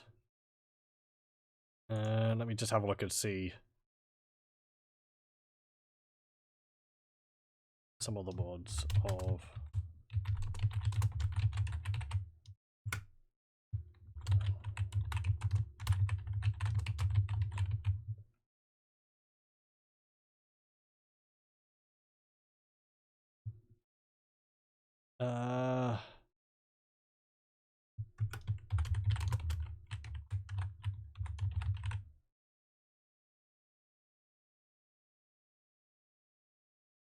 okay, I think I've got all of them at the moment.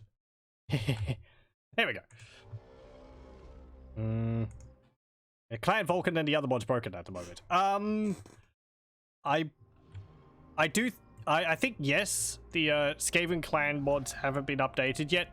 This will just be base game Clan Vulcan, so it'll just be another Skaven clan, not the unique one. I'm here now. I'm pretty sure I don't have it active. It would have Wheel Rat, I think, as the leader. Yeah. Machines and sorcery. Not play the campaign as him. I should remember what his lord's name is. Moltskin? Moltskin Searflesh, I think it is. You know who I am. The High King acts. That was pretty fun. You want Skaven, which focus on the Warfire throwers. Get to burn everything. Also, they get Law of Fire spellcasters. So what am I going to do? Deal with the Skaven? Karak Azul down there. Spend some of our guild approval. I feel like I keep going into explaining. I like to make sure everyone knows things. Playing as Grimm Burloksson, we have a resource called guild approval.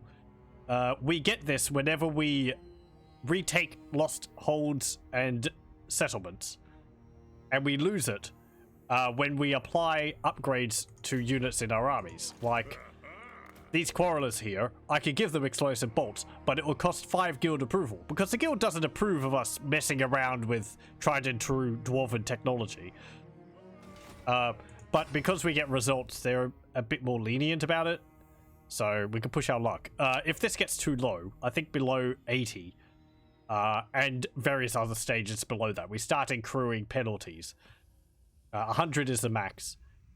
But we can spend it on, like, upgrading various equipment. This is Grimm's unique equipment here. We can see we've upgraded his battle helm to level 3. We can also reforge it to make it slightly better, but for a limited time. We can also upgrade his other weapons, and the cost of guild approval is here. So 10, we could upgrade this Grudge Raker, so it gets explosive rounds, reload time reduction, missile strength of 20%, range plus 15%. And this is a permanent upgrade on the normal one. And then perfected with reforged up the top there, giving the most bonus. Not that he can make use of this, I don't think, because he's in his gyro bomber at the moment. We could take him out of that and put him back on foot. As you can see, reforging it takes 20. We also have these upgrades, which are temporary buffs.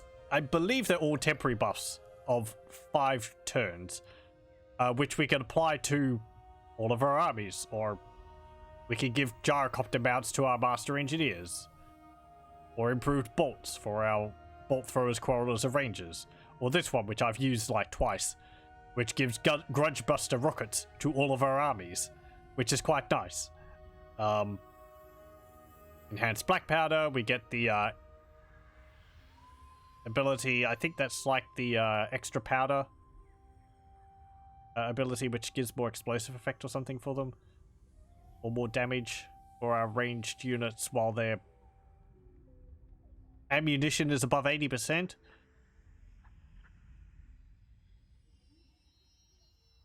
Oh, that was a gyro bomber. This one's a gyrocopter. Oh, there's the extra powder one for Iron Drakes, flame cannons, and gyrocopters and bombers. So yeah, but these cost 10 guild approval, or a varying amount. 5, 5, 10, 10. These are the lost holds we can retake. But I think taking back any of our settlements gives us some guild approval. Not just these ones. But yeah, it seems like it's a limited resource. I don't know whether we get any if we take just random settlements.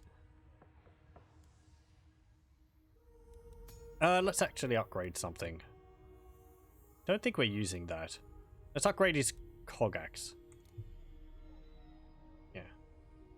Just got a variety of bonuses. There we go. So we spent 15, and it gets upgraded to a perfected Cogax. You can see there the bonuses we're getting from having high guild approval. We get an increase in growth, upkeep reduction for all dwarf missile units, construction cost reduction, and public order +2, all provinces. So quite nice. I think the upkeep goes into a upkeep increase when it starts getting low for missile units. One rug. I might go and attack Karak Azul. Or I might send you up here, maybe, to deal with the Deathmaster Snitch in Crookback Mountain. I think I'll do that. We'll attack the Clan Eshin from 2 sides.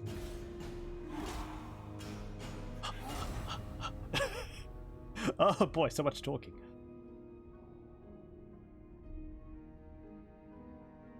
I saw that there's an unofficial update to the Clan Vulcan. Oh, okay. Someone else might have updated it in the meantime. I don't know whether the mod author would be updating it at some point. I'm fine with waiting for it. Modders need a break every now and then. They can take their time.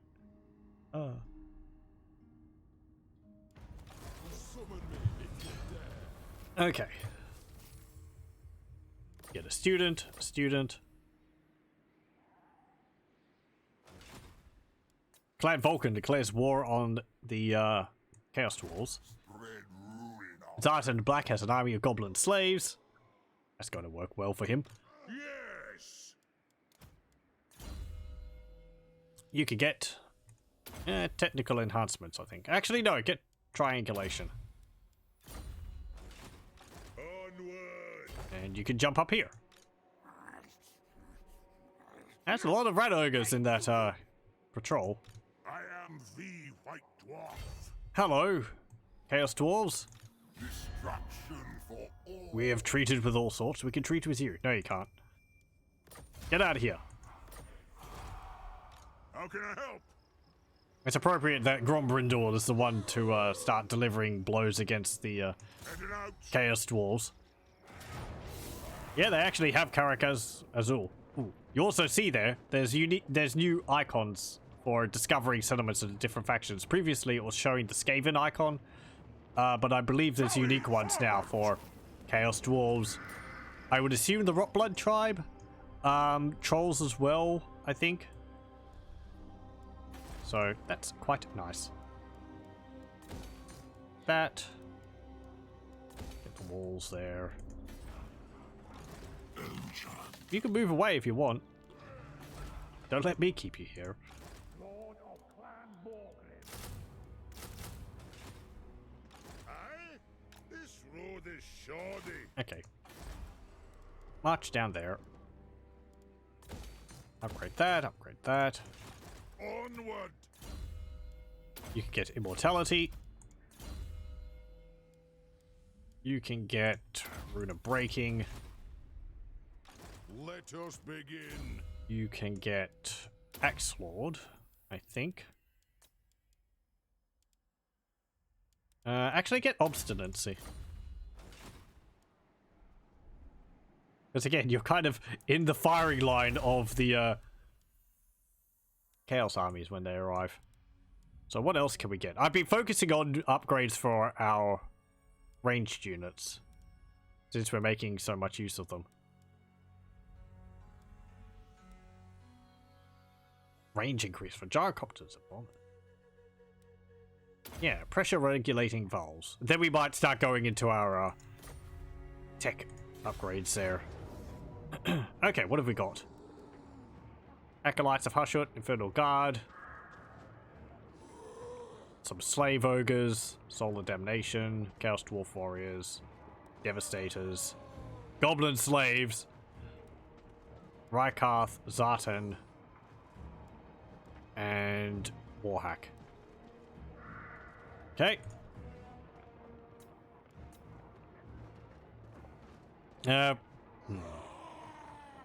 Did we build some siege equipment? We've only got 2 mortars. We don't have cannons. I've got my gyrocopters, but we don't have reloading for them. What range do they have? They have 2 units of Devastators. They also have a unit of Quarrelers. Solar Damnation.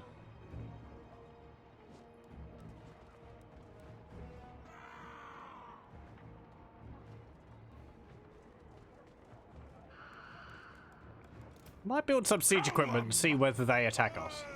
I think attacking them on the field will be better. By Grungni, this had better be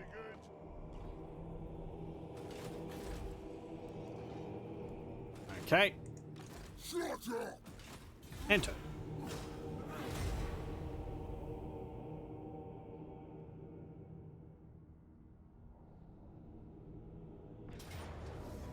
Oop. This is their provincial patrol attacking us. Sure. We'll attack this. Take fewer casualties that way.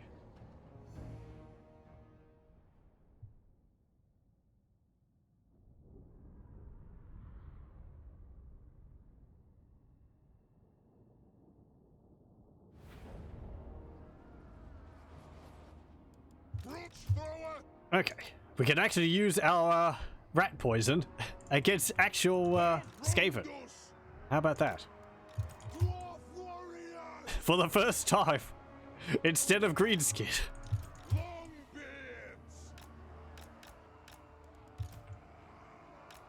Yes, laddie. Dwarf warriors, ranged firepower ready. Okay. March up there. March up there. March up there. And go over here. Got it.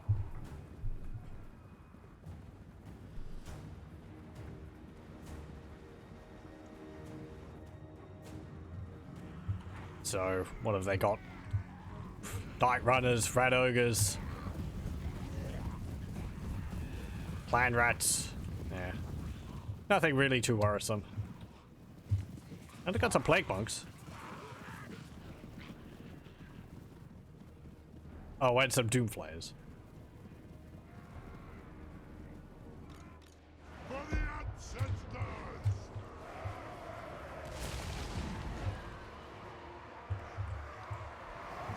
You kind of appeared in the wrong spot. Oh. That was a direct hit on my own unit. Well done.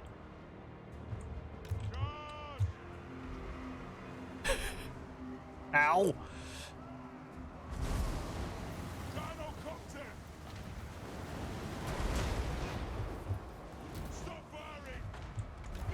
I'm gonna put you off auto fire. I think it's probably for the best.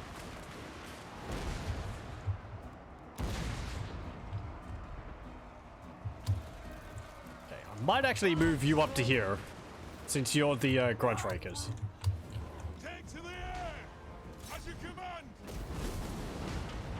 Shoot at those clan rats. Move to attack! Turn around, shoot at those plague monks. For the ancestors!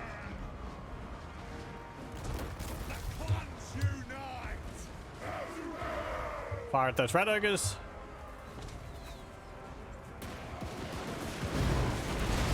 There we go. Yeah, they don't seem to be firing multiple shots. Thunderous! Or maybe they are. It's kind of hard to tell. War and vengeance! There is no greater ability! It is a reckoning! Get stuck in. Uh-oh. They do have some ranged. Longbeards! Quarrelers!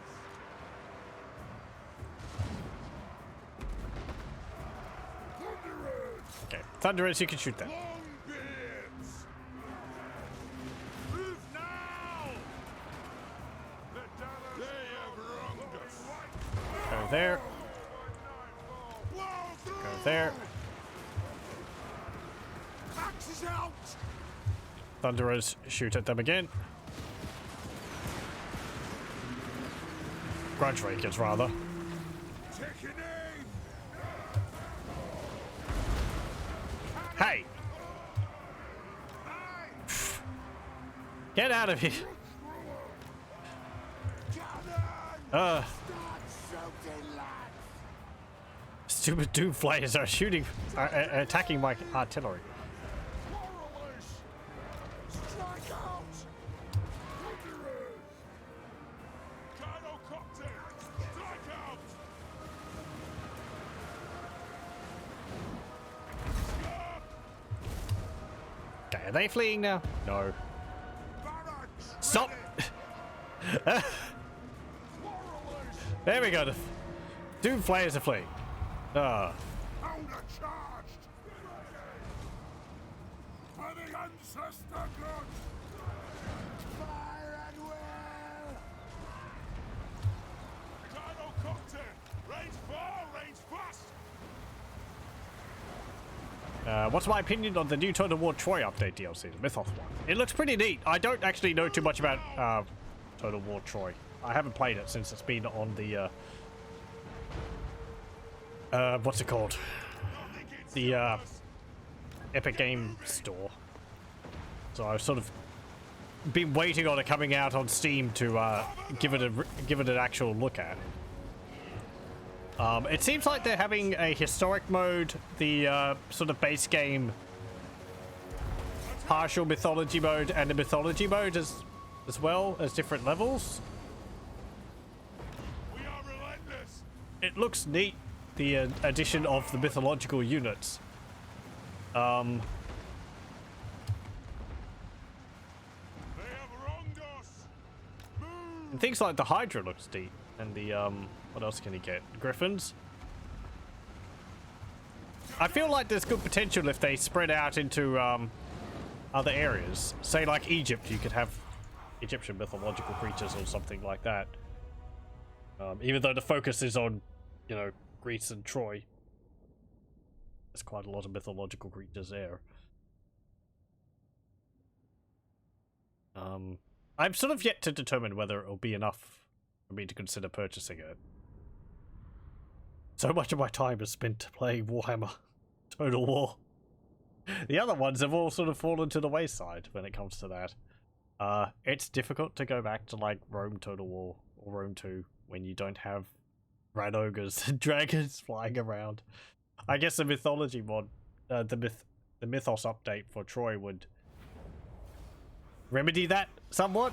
I do like that they're not going too over the top with it. Though they are, you know, over the top with it. They have Hydras and Griffins and so on. And they also have the unique units. What? They have Cerberus and you have shade units which go along with them. And you have the like Hydra worshippers, which have poison attacks and have regeneration. I think there's also a mechanic where you like send your heroes out to hunt them down via quests. Yeah, as I haven't played Total War Troy, I can't really say too much more about what I think about it in campaign-wise. Not having any experience with the game, and not really, I haven't watched any gameplay of it, so I don't really know what the campaigns are like in it as it is.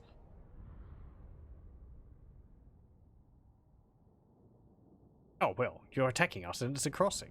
Just makes it easy.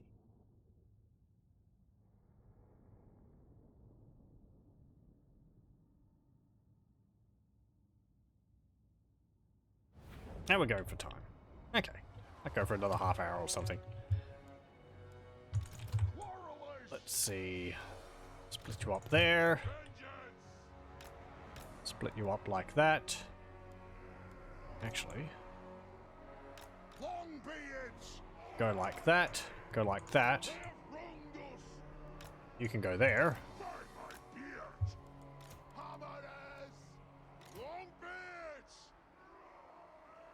You can go there. Hammerers go there. Warriors there. Go there. I said mortars. Go there. And our aircraft can go over there.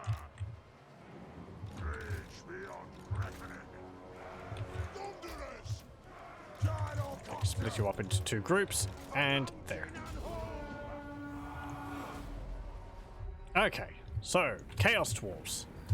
They have slave goblins. They're armed with clubs. Little bone clubs. I think that's Zartan the Black, is it? Yep. He has a big hammer. As well as a big hat with huge horns on it. I think some of the Chaos Dwarf units have actually had new helmets and all that made for them, so... looking pretty neat. We'll have to have a look at some of the actual dwarf units. I think they've had some new shields as well. Here's some dudes. Let's see. Yeah, they've got big old pointy hats.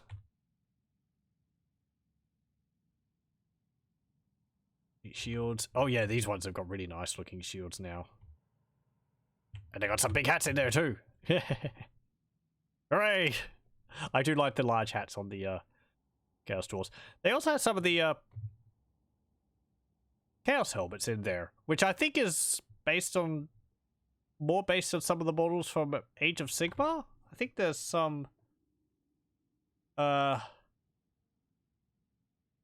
Dwarfs in one of the war bands or something.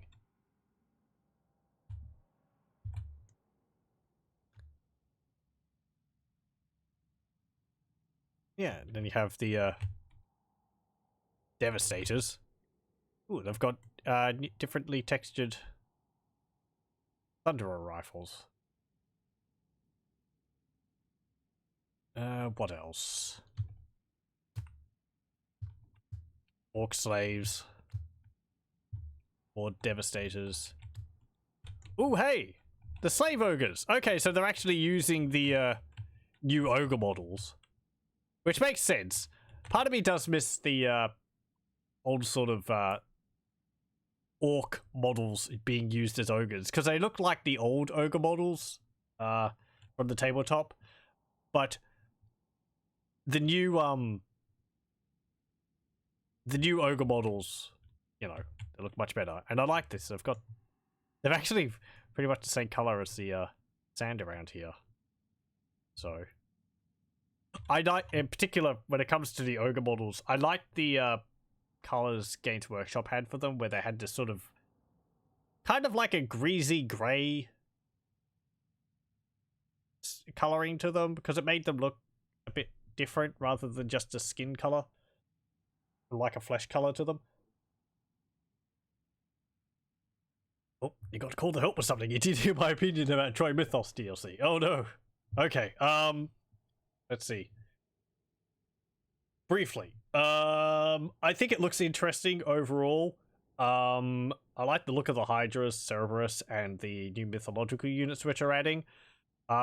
It's neat that they're adding the Mythos update along with keeping the base game system and the historical update as well, if you want to go without any of the mythological units at all.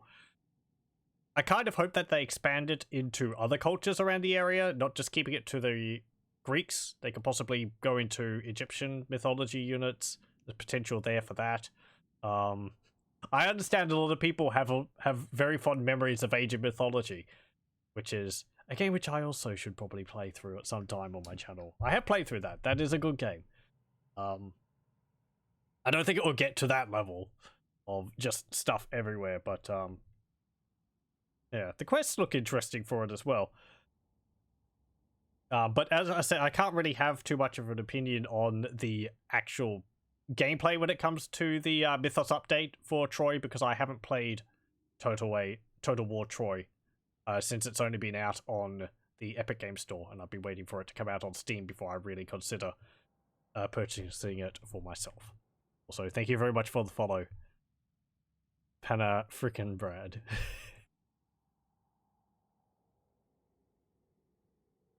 Vasson Datmos. Miscast mod. Big, loud, exciting miscasts. I think I've heard about it. Having larger miscasts would be neat. They were quite devastating on the tabletop. In this, they're kind of oh, it miscast. Okay. A mild inconvenience at most. I mean, they can deal some damage, but I can't say overcasting and the potential of a miscast has ever put pause to that.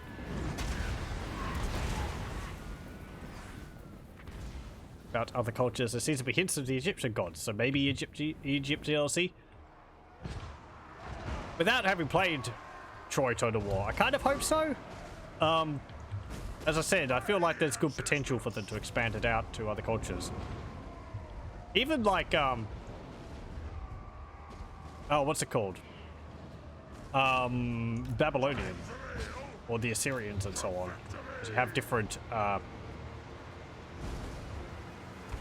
Sphinxes there, Lamasu. And there's some other units you could pull from there. Yeah. You're not going to shoot these goblins. They're just goblins. We don't need to worry about them. Maybe you could go and attack the Devastators.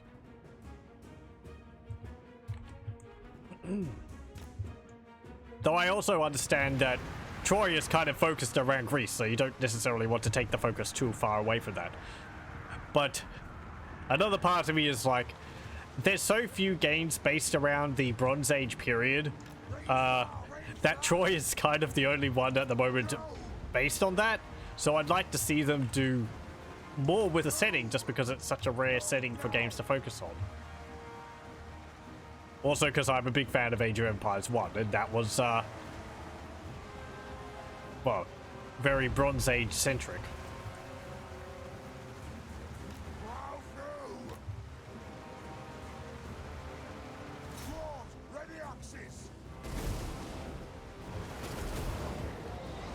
Get rid of that. There we go.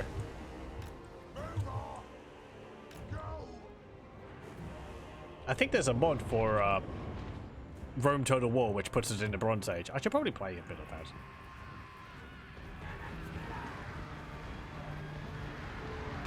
that.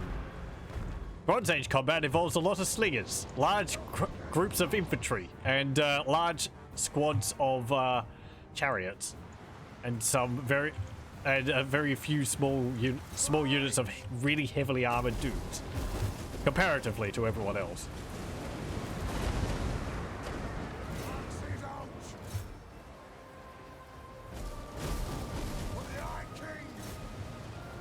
Ow! Ow! Those Devastators! They hurt so much! Who would have thought their name was indicative of anything?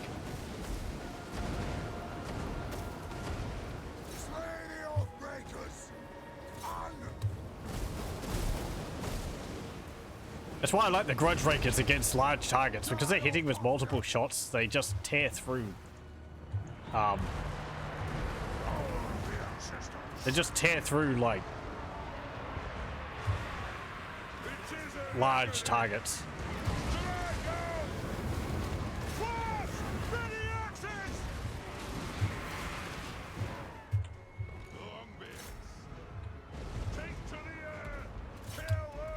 Yeah, you can't hit me too well from all the way over there.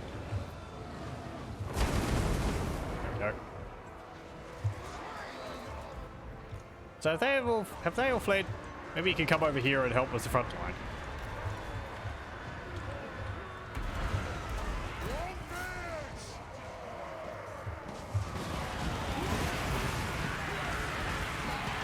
Poor ogres. You can tell they're slaves, they don't even have their gut plates. Jeez. Chaos Dwarfs, they just don't care. For the ancestors! Good luck! Bring the earth down! Put those woven lights!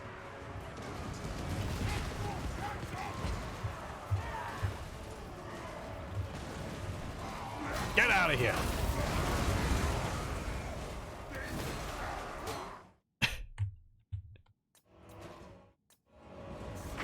It's a major grudge being righted here.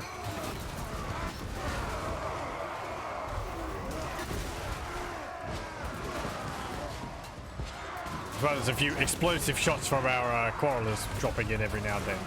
You should probably stop that and focus on something else. Maybe the goblin slays over there.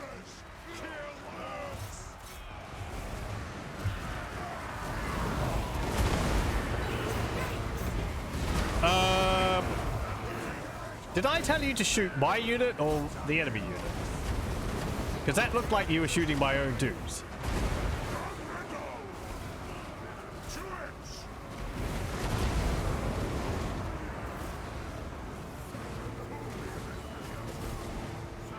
Okay, and we're going to have to cut down Rykarth the Unbreakable. Because, like his name suggests, he's actually unbreakable. Come on, everyone get it stuck in on that, dude.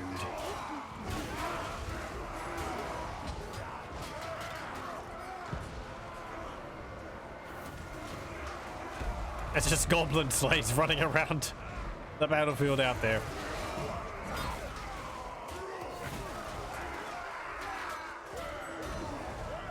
Dead yet?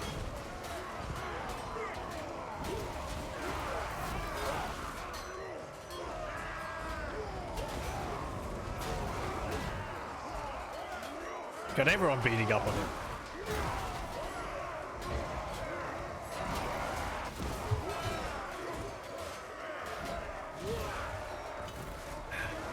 Okay, he's nearly dead.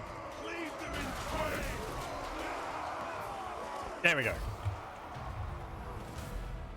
Oi, okay. And battle. Close victory. Really? 28 losses as a close victory? Ah. You know what's weird for me on Steam? You can access and see the Troy DLC, but the Troy base game says it's not available in your region. Stupid as usual. Don't actually know. Possibly.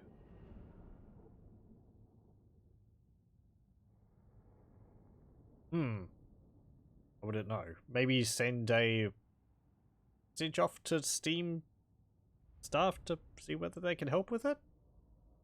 Has that always been the case on Steam? Or is it just something which has recently occurred?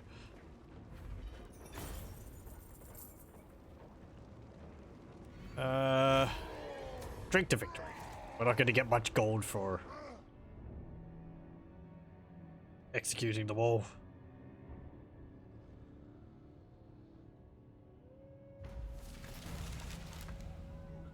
Question mark was a mistake. Oh, okay. It's just Steam being stupid. Fine.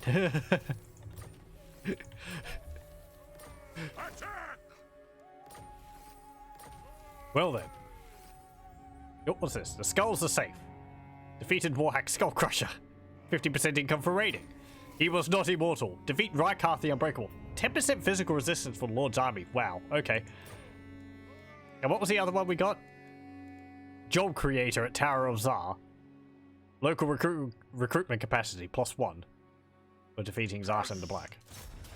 Okay, let's auto-resolve that. And we'll occupy.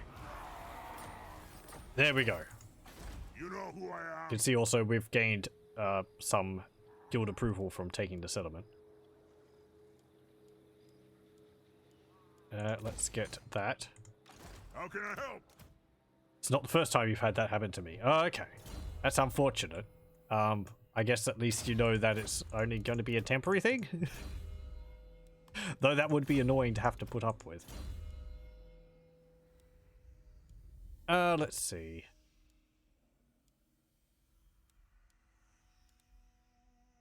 Get lightning strike. And then we can get up now. Need me. Next time. Okay, tactician.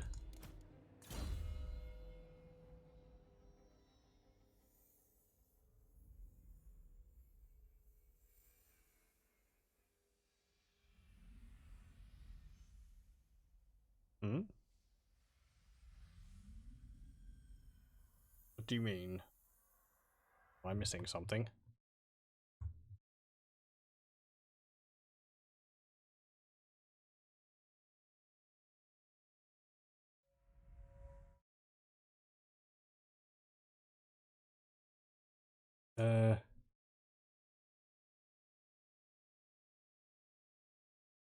I'm not too sure what you mean at the moment, I'm sorry. It's temporary, just annoying. Yeah.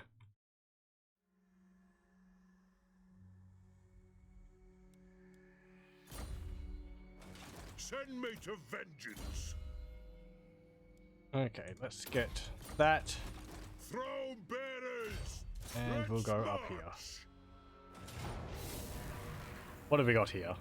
Deathmaster Snikch. And it's got an army of slaves. Submission triads. The garrison's got 3 units of storm vermin.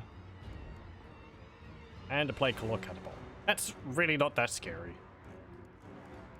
Destroy them.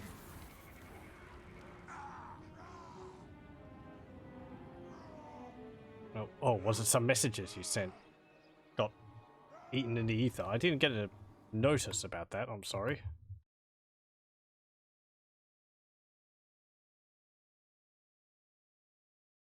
I don't think there was any note or anything about that.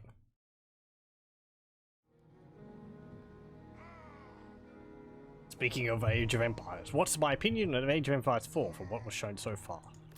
We mark Um, the grudge.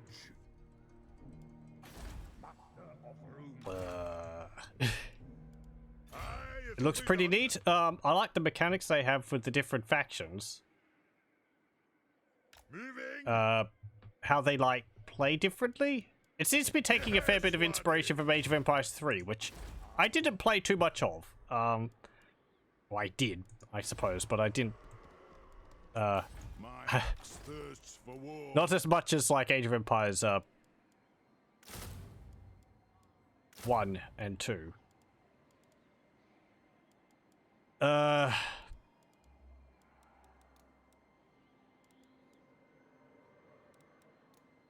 just trying to think what else they had. Was it?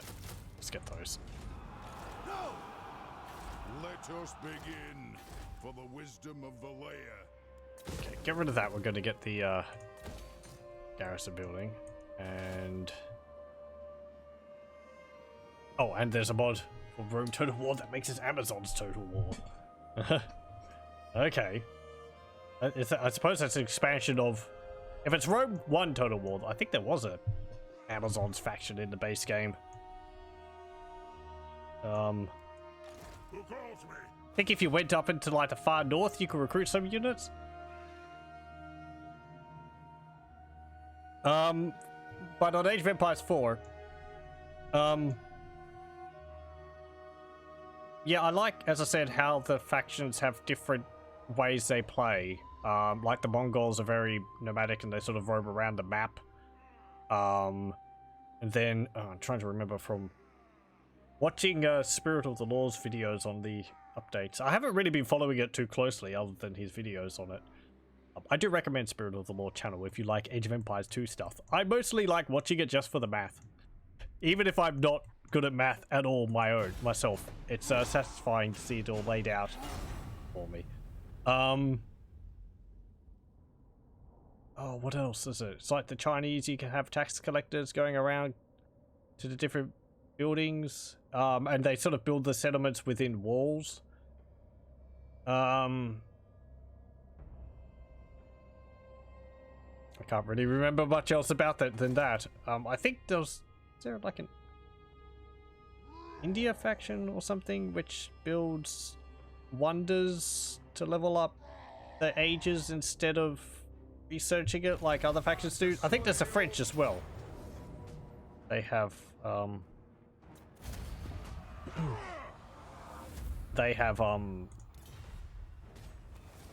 what's it called? Walls and more of a traditional faction.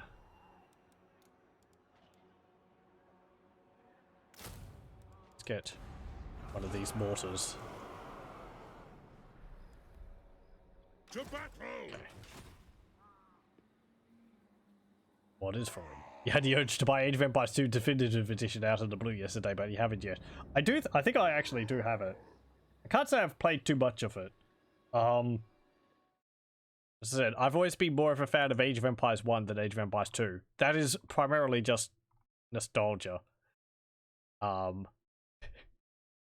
willing to say Age of Empires 2 does do a fair few things better than Age of Empires 1. I'm ready.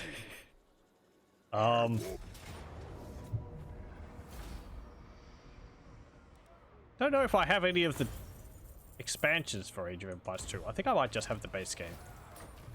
I like that they've been putting so much focus into it. It's quite surprising after so many years. It's just like, oh yeah, Age of Empires 2. It's got a growing and healthy online community of players. It's got like leaderboards and competitive multiplayer.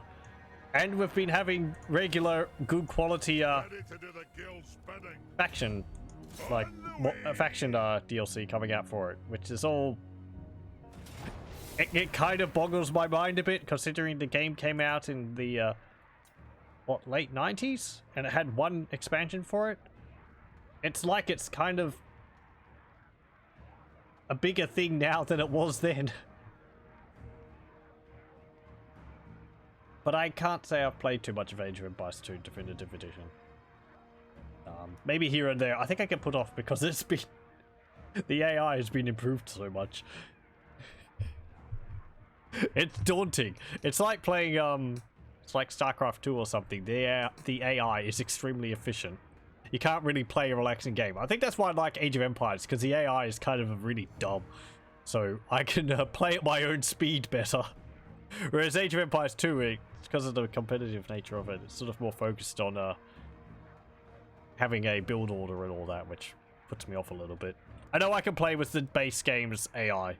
That is still an option, which is nice if they have that. So, this is just me being difficult. Let's also resolve that. There we go. Occupy. Aye, Grungni, this had better be good. Exterminator. Aye, Okay. lad, what can I do? We'll get Overseer level 3. Wipe out. And, I guess he could just sit there laying siege until Grombrindle comes up to help you. I'm here now. Yeah. Jump up there. And... right, so can we trade with anyone else now? Have we, made friends with people over time since we've been kicking Skaven butts? Talia, perhaps. How's the Empire feel about us? Minus 78. Or minus 61 to minus 78. It's deteriorating still because of our trespassing. Approach me, dwarf, but do not expect a lion. As I said, it's because of this here. Summon me if you This provincial patrol for some reason has decided to park its butt right there. I could disband it, maybe. Actually, I can't. So it's just generating ill will. So it decided to go around the mountains. Whatever.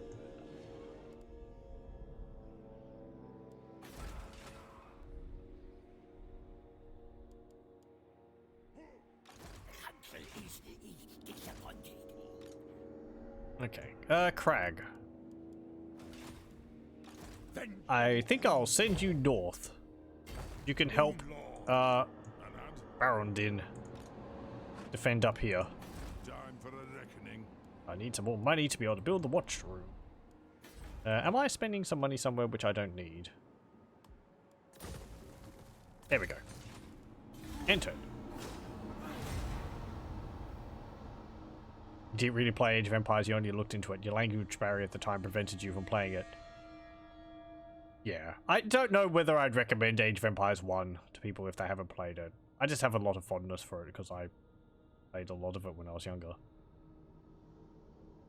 Also because of the Bronze Age setting, I suppose. That's why I did a complete playthrough of it. All of it, including the demo Let's hear campaigns. what you have to say. That's a lot of Age of Empires 1. Gold. Military alliance. Sure. Hello. Welcome, welcome. Happy to see that I'm playing the dwarves. You love the dwarves. I love the dwarves too. I like having an army which I can just sort of sit there firing at the enemy with overwhelming artillery. The wisdom of Valea. And all the mods to make them quite give you a lot more variety. All that. Ready. So, and also making more aggressive dwarf armies as well. Engineer at your service. Sure, you can jump over here. Ready to do the guild's bidding. You can jump up there. Setting off. People just joining. We are playing with I am multiple mods. Dwarf. Too many for me to really go through. But the one which we're mostly showing off at the moment is Grimm Burloksson, What needs to be done? a legendary lord from Mixu's legendary lord pack, who has a focus on engineering and upgrades for your units, which you can get. We also have a few other mods like Hammer of Grungni, which gives you bonuses to your armies. Just quite nice. Hate the great power penalties in diplomacy that make no sense. I do kind of hope diplomacy gets a bit of an overhaul. I'm not exactly sure how. It's just some of the bonuses I think they shouldn't stack up as much as they do. It's weird. It's like, I feel like sometimes it's a bit too difficult for a faction who's friends with each other to end up going to war with each other. They just get so many bonuses to being friendly with each other because you're friends with me, you've got all these agreements with me, and you're friends with all the other friends which I have. And it all stacks up to being like 1,000 friendship between the two factions. And I guess I kind of like it if factions are always at risk at going to war with each other. Even like the Order factions. But anyway, I know there's law reasons for factions to be allies with each other, but yep, that's fine. It is time. I do.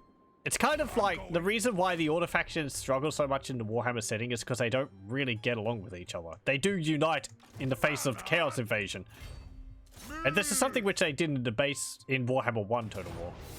As soon as the Chaos invasion is over, they start turning on each other, and they would get diplomatic penalties in the in Warhammer 1 Total War after Archaon has been defeated, which would help break up the large empires a bit. Anyway, it's got to be a heck of a balancing act for CA to do with all the different factions working together. You know who I am. Okay. Let's see. Can we do that? Yep, I think we'll just auto resolve that. it's getting rather late, and I played quite a few battles. So, Deathmaster by nature. It would appear that the Eshin's infamous chief assassin has been decisively defeated, the victim of his own malice. And the exterminator. Get rid of those Thagaraki. That.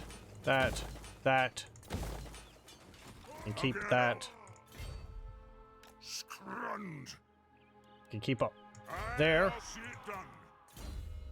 You can get that. You can get Scarred Veteran. The High King acts. You can get Immortal. Well, you can become immortal. And you can get Rune of... Let's get Rune of Speed.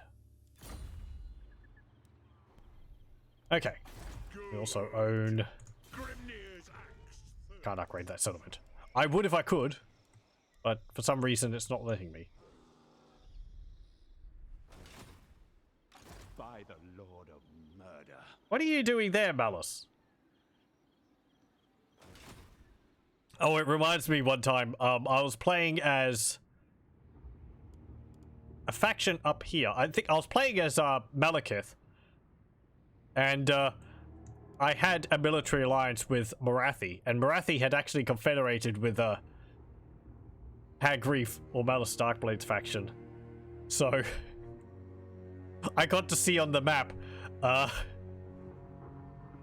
there was this line from the Dragon Isles here, over the land, into the ocean, up to about here, where Malice had been beelining over to the battles which Morathi were fighting against Ulthuan over here.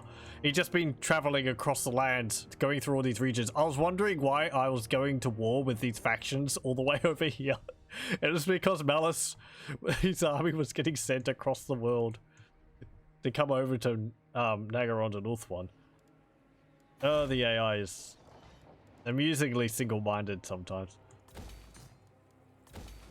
Okay, enter.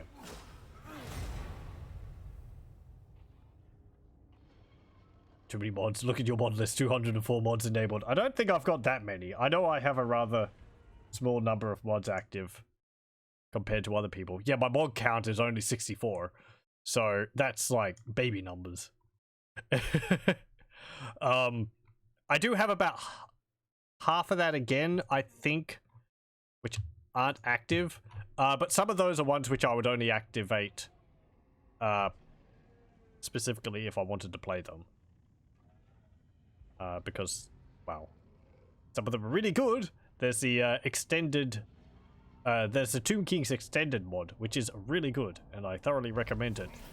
But I would only have that one active if I'm playing as the Tomb Kings, because it kind of makes the Tomb Kings kind of overpowered.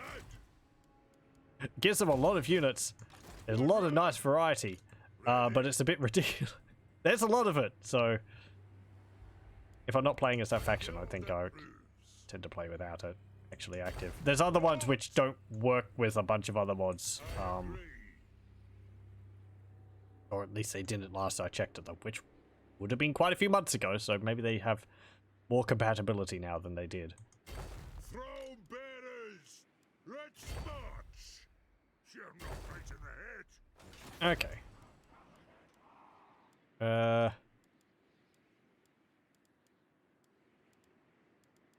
Don't have enough money for that.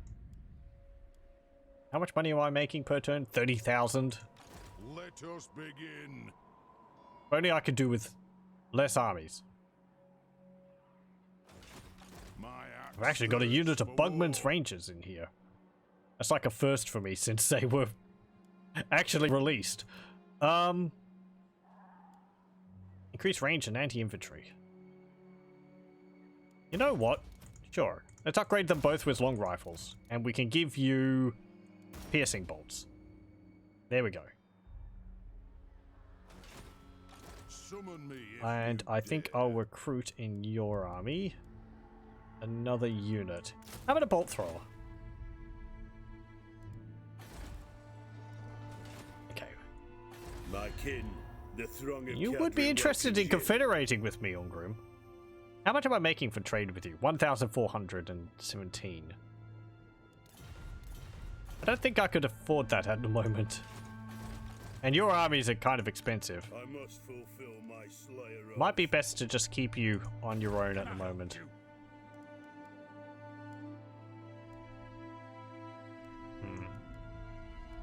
Would be another army though.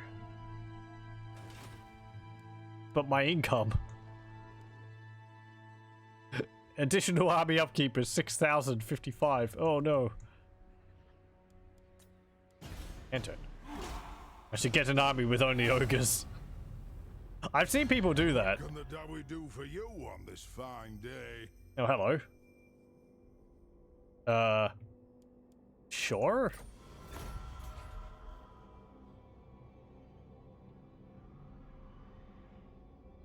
It looks like the top knots are down there.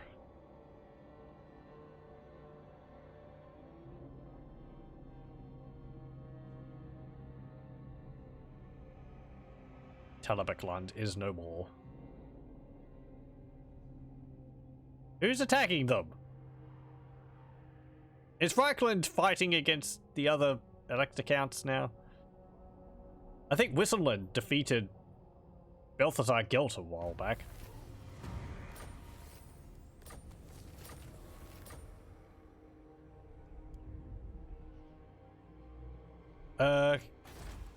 Oh no! It's actually, Draka. Hey, you interested in trading again? Thank you. Oh, she said something. Greedy dwarf. I should have paid attention to that. Yay, more money! Again, apparently the, tree spirits really like dwarf beer.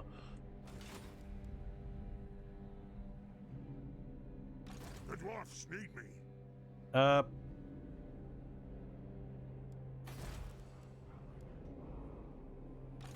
here. Let's go over here. Onward. My Grungni And has you a could jump better over beginning. there. The exterminating of Clan Eshen has begun. Build the walls. These trolls, are they going to starve me out? Yeah, we've run out of supplies.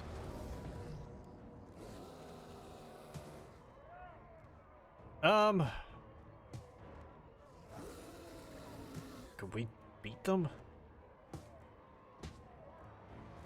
Probably not. They've got, what? A troll lord, a troll hero. 2 units of stone trolls. These ones which are really tough. And then a whole bunch of goblins, which are, well, they're goblins. We lack any explosive effects. I was thinking maybe I could get the, oh, where is it? This one. Grudge Buster Rockets. To have a little bit of a, you know, a mini rocket nuke I could drop onto goblins, but I don't think it would be enough. Only the region trading mod was updated. I've heard about that. I like the idea of being able to trade regions. It makes sense for some of the factions. Especially for something like, you know, they have Schwarzhofen.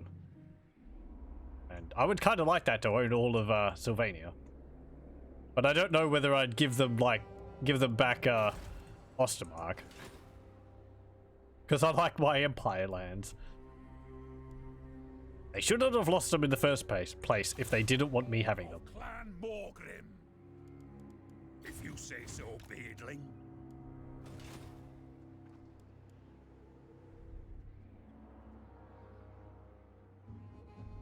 Even if I can't beat it, I can do more damage manually fighting it. That is true.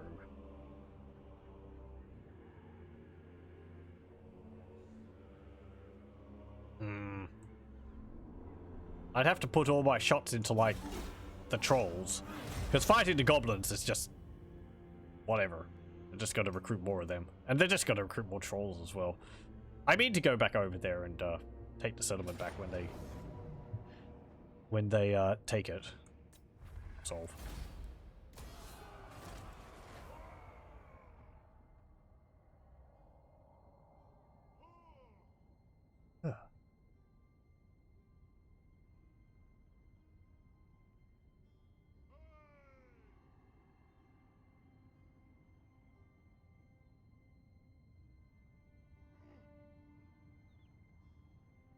I have ideas of other factions I want to play after I've finished doing this campaign. There's a few of them in mind, which I'd like to have a look at. Send me to vengeance. There was also a campaign I was doing on my own, which was quite entertaining. I having to think about whether I'd want to do a stream of that because, one, it takes a fair bit of preparation to get up to the point where I can actually do that, and two, it kind of misrepresents the mod. But it was great fun, so I don't know to think about it. Or ask the mod author or something whether they'd be alright with me doing that. You can get brass lunged. Ready to do the guild's bidding. You can get resolute, I guess. And you can get sharpened weapons level 2. Master engineer at your service. Okay, go to Mount Grey Hag.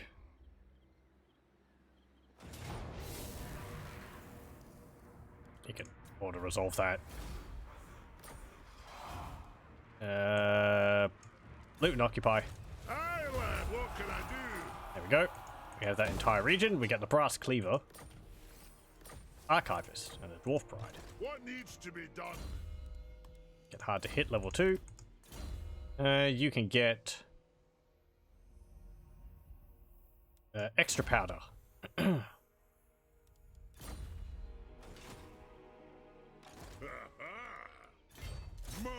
go there. I declare war on them. What was that army down there? Cannot, not. Death Runners, Hessian Triads, and the Poison Wing Globadiers. Okay. Not enough warpstone. As much as these are scary, I'm glad they don't have, like, Poison Wind Mortars, Rattling Guns, Jezzails, Warp Lightning Cannons, Plague Claw Catapults. White dwarf. That army could be so much worse. Targets. Okay. What are you doing, Grombrindle? He's stomping his foot in anger. Or he's having a tap dance. Yep. Solve that. Take steel, curse you, big. You can take that. Put that You there. know who I am. Up over here. Can't encamp. Movement's still 50, isn't it? No, 48. Damn it.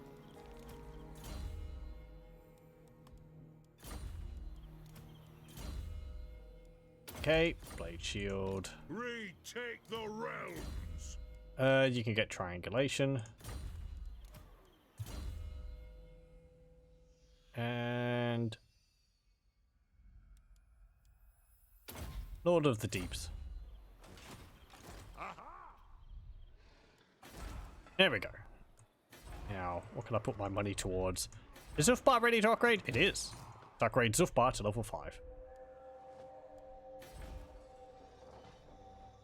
Yeah, there goes Malus. Tyrant of the hag. It's making pretty good speed.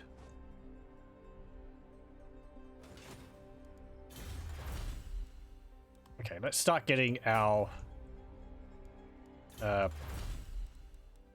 industry upgrades. These other ones here, the recruit rank bonus ones are kind of low on my list of ones to get. Armed and ready. For the wisdom of Vulcan. You have an army of 15. Time for a reckoning.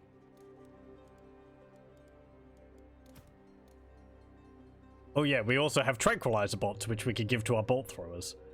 It gives them the stunned effect, which reduces enemy combat ability and shooting accuracy. Because we hit them with a massive tranq dart. If they don't explode, that is.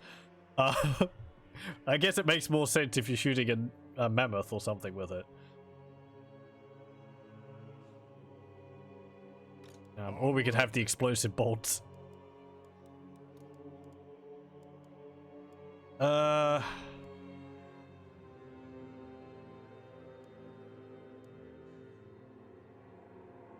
Wow, my upkeep's jumped again for some reason.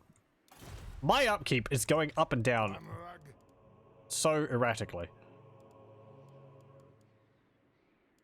What have you got? You've probably got a lot of berserkers in there. What have we got which would be useful against berserkers? More gyrocopters.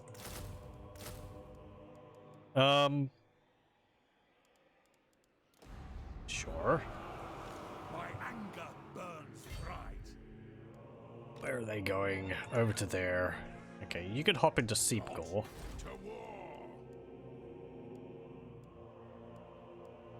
I should build this here. That would give me more campaign line of sight, and it would actually make them slower when they try to start going through this region. Because Karak Azul actually continues all the way up to about here. So if I could see there, that would give me a lot of forewarning.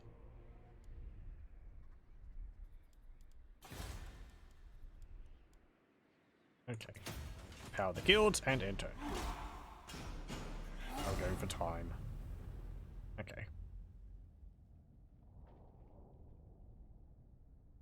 Come the next turn, we might actually call it here for tonight. It's getting rather late, and we've been for nearly 3.5 hours.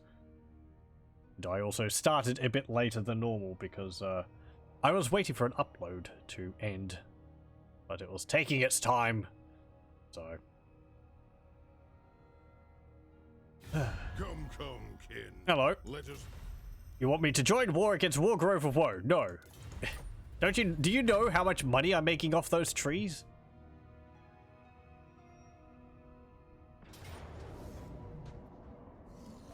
Well, we're not going to win it now. What was the attrition we suffered? So we're just going to have to go and take back Golbaraz.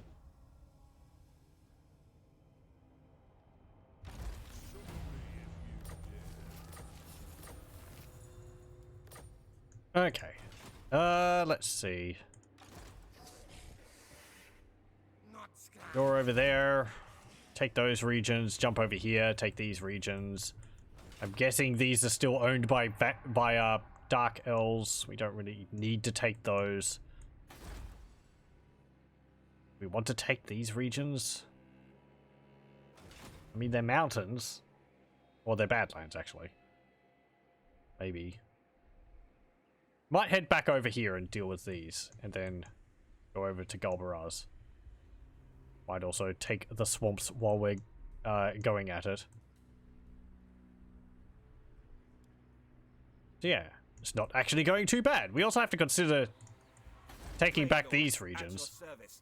Proud son of Athel Lauren. These wood elves have been squatting in Varenka Hills and Barag Dalasbug for quite a while. Is Elspeth? What are you doing? Just wandering around. Maybe I should move back up north. I don't know. What's the likelihood of the Empire declaring war on me? Probably getting better every day. Yeah, there's Draka. Hmm. You know nothing. Of course you ran over there. My axe. Why would you not? Let us begin. Okay. Anyway, I'll save it there, and we'll continue with this next time. Which will probably be the last session, so... yeah. So that'll be 5. I like to keep it at around 5 sessions. And these sessions have actually been longer than normal, because I've been doing just Warhammer 2 for a stream, rather than splitting it between 2 different things. Save it there, and we'll continue with this next time. It's going pretty well. Dealing with the Skaven, dealing with greenskins, Chaos Dwarfs, which I wasn't exactly expecting. I thought the Chaos Dwarfs would be wiped out for the most part by this point in the campaign. At least by Clan Eshin. But no, there was still some to show our displeasure at. So maybe there'll be some more hiding around somewhere. Have to hunt them down and see if we can find them. Well, thank you very much for joining, and I hope you join me again next time.